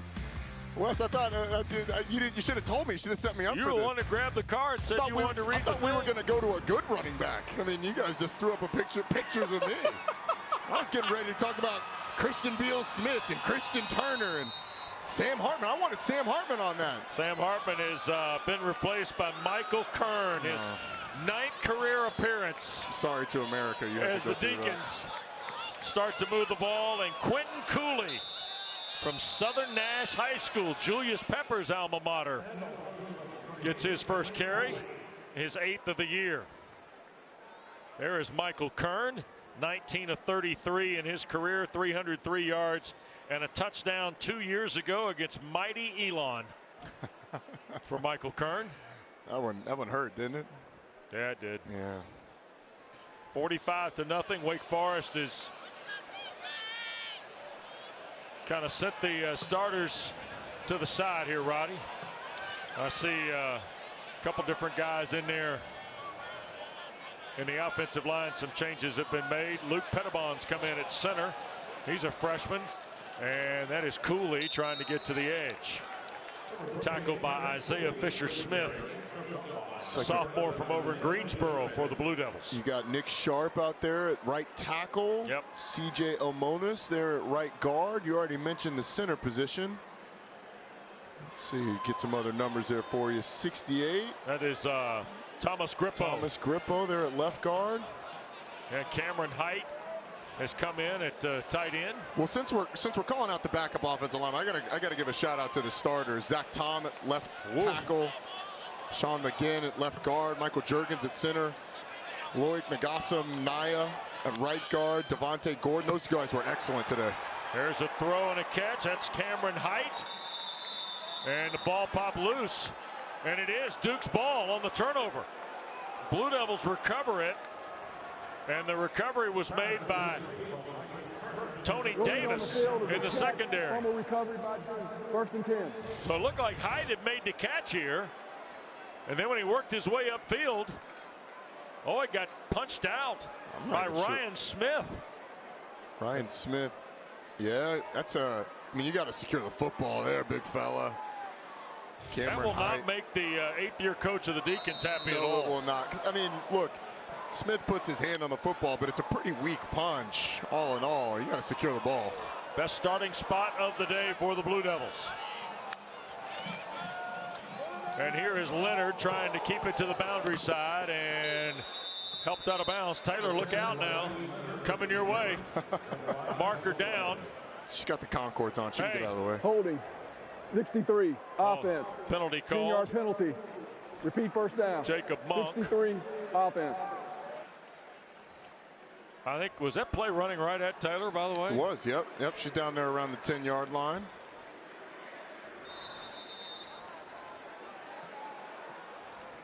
First down now in the full 20. Here's Leonard, a quick throw, and off the hands of Robertson. Incomplete. All right, Taylor, will you lock it down on the boundary side, please? I mean, look, you got to keep your head on a swivel when you're working the sidelines around here. Look, at pregame, I got hit by a punt, so you just always got to be careful around here. It's on her Instagram. It's true. It's true. she was filming and watching when the phone got hit. Yeah. The ball. Good timing. Good timing. That made the IG, huh? Oh, yeah. Okay. Up on the ground. Great. Live action. Here's Leonard after the holding call, fighting to the 22. By the way, I noted to Roddy before the ball game, it looked a little tight in terms of inventory and space to move around down there. I was concerned about a play coming that way early in the ball game. Yeah, the sidelines are definitely not spacious, especially over on the Duke side, but I've met a few of them personally, so, you know, everyone's friendly down here. That's good. Leonard shoots it beyond the reach of the intended receiver, and that was Higgins. And I think if you're Duke, you take the points. I mean, you don't want to go out of this game with another goose egg. You've had some kicking woes here recently. Ah, good point. Go ahead and line up and kick it. Looks like Charlie Ham's going to be back out there to kick the football. Yep. So Charlie Ham, who gave way 2 weeks ago to Matt Allswanger, who missed a 25-yarder at Virginia. This will be a 40-yarder. Ham on the year is 7 of 11, his longest 50 against Northwestern, to get the Blue Devils on the board. The kick is no good. Pulled it left. When it rains, it pours. Flag down. 11:27 to go here in the fourth. 45-0. And the Deacon student section loves it. But let's check the marker with Gary Patterson. After the play, unsportsmanlike conduct. Number 95, Wake Forest. It'd be first down for Wake Forest after half the distance enforcement. 1st and 10. That is number 95's first unsportsmanlike. Away we go, back after this. 10 in the black jersey, Roddy. Pretty good couple of weeks. Oh, look at the numbers. 115 points. All right, I'm going to do the math. 650. No, 1250. Come on, man. 1250. Well, I was doing the math. 1250. Oh, come on. Everybody makes fun of my math, but I got that. I know you. 1250.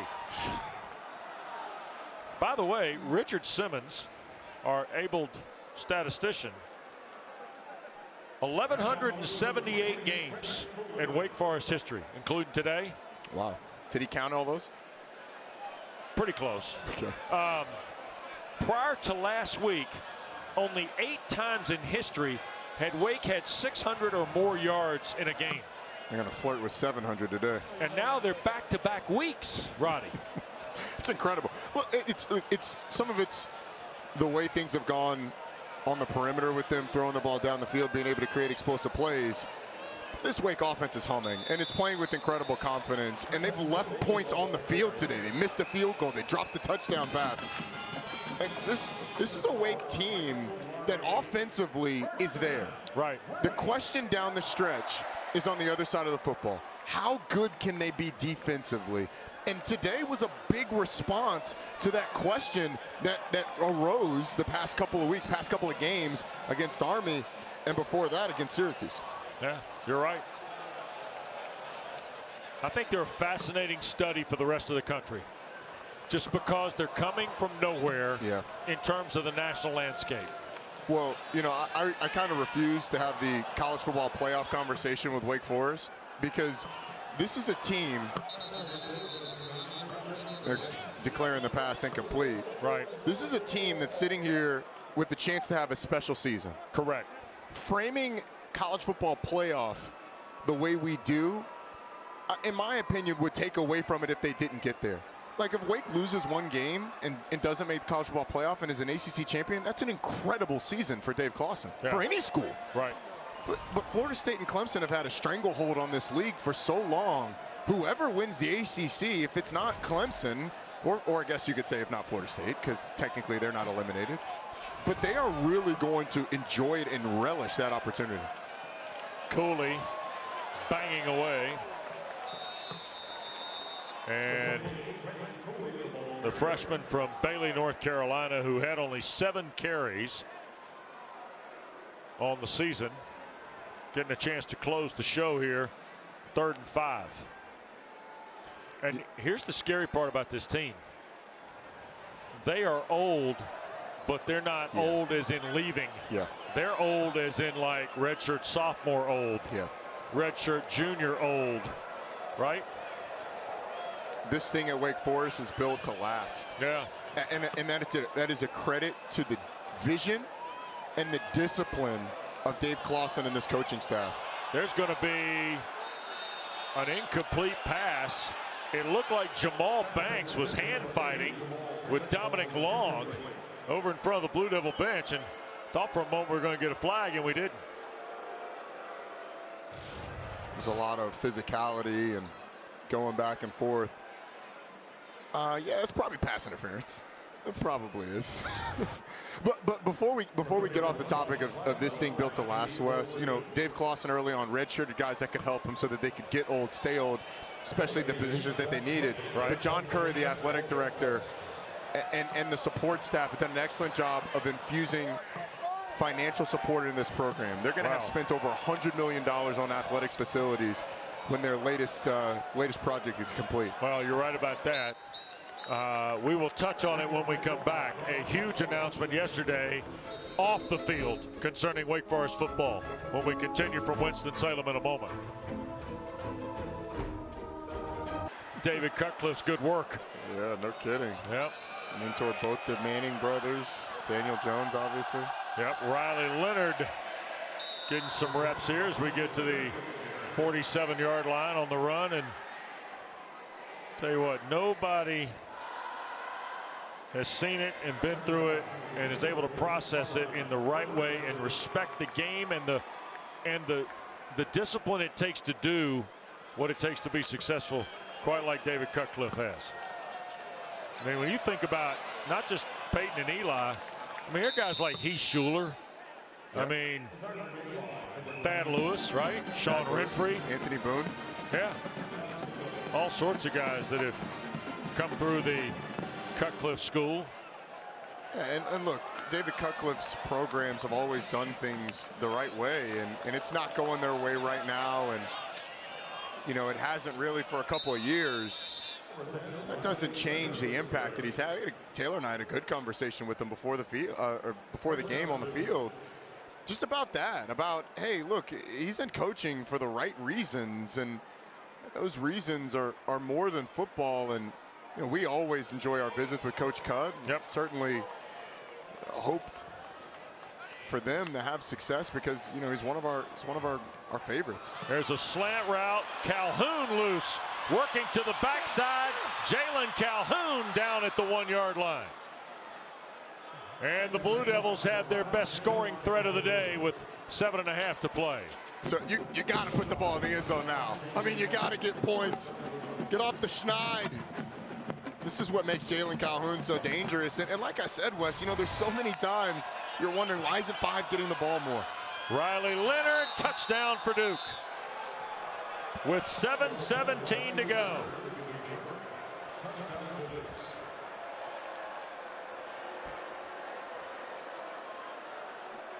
A 2-yard run for Leonard. and his first collegiate score. Was Riley Leonard on the ground? The speed, the power, was that on the scouting report? I'm not sure we got that on the scouting report. Do you have that on the scouting report? Tell you what, Leonard punched it right in.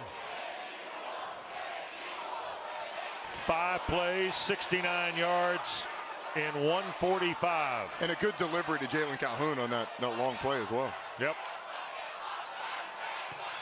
And the point by Charlie Ham is good, and the Blue Devils on the board.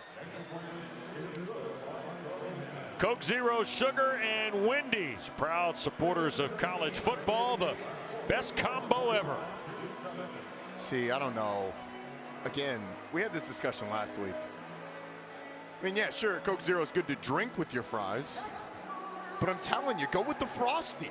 To dip the fries in? Yeah. No, not this week. Sorry. Come on, man. I mean, I'm telling you. Here, we'll do it next week. I'll take you to Wendy's. We'll get you the fries. And the Frosty. We'll get you the chocolate Frosty. And we dip it in. We'll dip it in there. All right. There you go. The hot and crispy fries are legit now. Yeah, and then I get the Frosty off the dollar menu. There we go. Although inflation, I think, has crept in. I think it's like $1.29 now. Taylor, do you get the Frosty and the fries? Okay, no, I don't like to mix hot and cold like that, but this is week 2 that we've had this debate on the air, fellas, and I just think that we really need to make an effort to fix that. Yeah. And also, you two were chowing down on some peach cobbler while we were here, so I don't know why you're talking about Frosties. Great point. Yeah.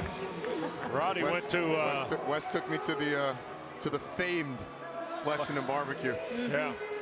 I heard great things. Yeah. You know, I feel like I've been inducted in a way, or brought in a way, ACC food that I hadn't in the past. Lexington barbecue. We hit Putters. We did. Hey, Salem. let me thank Matt and the guys at Putters last night. Took care of us. Putters was nice. We had a good time. By the way, Jaquarii Roberson, Luke Masterson, Nick Skiba, all recommended putters. Those guys popping up on Packer and Durham, their recommendations did not get let down. Chris Mack, by the way, the Louisville coach, said in his days as an assistant here, it was the chicken teriyaki salad he would go for at Putters. By the way, Syracuse 21, Boston College 6. That's now a final. Clemson has gotten a couple of Will Shipley touchdowns to lead Florida State. Roddy, in the Syracuse game, Sean Tucker. Want to guess how many yards today? Well, you updated me at like 120, and that was in what, the first half or something? Yeah, huh? How many did he go for? Sean Tucker finished with 207 today. You know, we've kind of written off the ACC Player of the Year conversation, or we did. If Kenny Pickett keeps playing like this, it's going to be Kenny Pickett. But Brennan Armstrong and Sean Tucker. Whoa, whoa, whoa. I'd add 10 in the black helmet. And Sam Hartman, there we go. Need to be in the conversation. Absolutely. And look, it's not to take away from what Kenny's done this year. He's been incredible. Kenny Pickett threw for 500 yards today. This week. And it's no slight to him. But Brennan Armstrong has been fantastic. You've seen what Sam Hartman's done the past couple of weeks. And I'm not sure Sean Tucker hadn't been the best player in the league. Syracuse is now 1 win away from bowl eligibility. Tell you. Here is Cooley again on a second down play. It'll be third and about 2. Larby, the defensive tackle, made the stop. There's Michael Larby, young man from Sun Valley High School. Had a half dozen tackles last 4 ball games. He's getting more reps as a junior for that defense Matt Guerreri's got. I'm going to play a look ahead here a little bit. Syracuse, by the way, has a bye week before they resume action. Okay. Next week's schedule, the North Carolina Wake Forest game, again, we're not going to be able to say this enough, is a non-conference game. Why? Why is it why are we having to do that non-conference? Well, because we got to get that fixed. A couple of years ago, before all this started to evolve, actually, I thought Bubba Cunningham and Ron Wellman, who is John Curry's predecessor here, did a really smart thing. It's very smart. Wake and Carolina were not playing in a typical rotation as they were in older days, and both were looking for non-conference games. Both needed non-conference games. So they elected to schedule it, and you know what? I feel the same about Duke and NC State if they would ever kind of come to synergy on that. Completely agree. And look, Jim Phillips is fairly new on the job. There's a lot of things he's going to enact. Like, we got to fix that. Yeah. Carolina and Wake shouldn't be having to schedule non-conference games to play each other more than once in a blue moon. Amani Marshall around the edge, first down, and into the bench. Man, a little bit of speed for the young freshman from East Forsyth High School. You're getting a look at the future for Wake Forest. I mean, we've seen a number of these young guys get out there and play, and Marshall did show the speed getting around the corner. So much so that he almost tumbled over the Duke bench, almost knocked it over. We showed you those scoreboard earlier. Virginia Tech at 2-2, Roddy. Yeah. 4-4. Yeah. Friday night at Boston College next week. It's not often we say this, but the race for bowl eligibility in the ACC for like 8 teams is going to be fascinating. Marshall again on the handoff from Michael Kern. And we get to the 4-minute mark here in this 4th period of play. Duke, by the way, will welcome Pittsburgh to Wallace Wade Stadium next Saturday. If I may, Wes? Yes, sir. That is not the group that you want to see coming in next week. Wow, no kidding. The Kenny Pickett's playing at an unbelievable level. We saw the issues that these Wake receivers gave the Duke defensive backs. And it's not like you're taking a massive step back when you talk about Pitt's receivers and Jordan Addison, Taysir Mack, Jared Wayne has come on. You got Lucas Krull in the mix. And a quarterback that's playing as well as anybody. Yeah. Quick throw and overfires on the intended receiver Green. So Christian Green, who is young freshman from Ashburn, Virginia. There is Kevin Higgins, by the way. He is the wide receivers coach for these Demon Deacons. And Dave Clawson said earlier in the week, we think we've got the best wide receivers coach in the country. And be hard to argue. I was going to say, he's got a really strong argument. Yep. Like, A.T. Perry, Jaquarii Roberson, Sage Surratt, Kendall Hinton was a quarterback. Scotty Washington, back to Greg Dortch. Like, these are guys that are all ACC caliber players who, I mean, how many other teams in the league wanted these guys? Yeah. Look at the moves inside Marshall providing. Tell you what, Amani Marshall doing a pretty good job of helping himself in the rotation. We've seen the 3 backs, Beal Smith, Ellison, Turner. We've now seen Cooley and Marshall.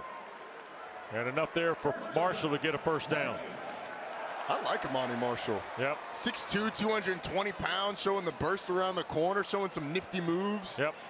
In there in the middle. Roddy, you mentioned the sustainability of this program. I don't want to get away before we say this. Yesterday, Wake Forest announced another big football facility improvement. Yep. Under the league gift of Bob McCreary, who has just been unbelievable with his philanthropic nature to Wake Forest athletics, and in particular football. Mr. McCreary yesterday, a league gift of $20 million to a new football facility building. You see his name is already on the tower here. It's also on the video board in the end zone. He is in a small group. He is the lead of a small group of Wake alums that have done a phenomenal job of facility improvement. You and I we had an interesting conversation with Dave Clawson about this yesterday. And he said he had it happen a little bit at Richmond, certainly at Bowling Green. He said when you win, people will invest. And when they went to the bowl game in 16, he said that was the turning point for us. Now, they've got an indoor facility. They've got the practice fields. We saw those yesterday. An indoor facility that is as good as anybody's in the country. Absolutely.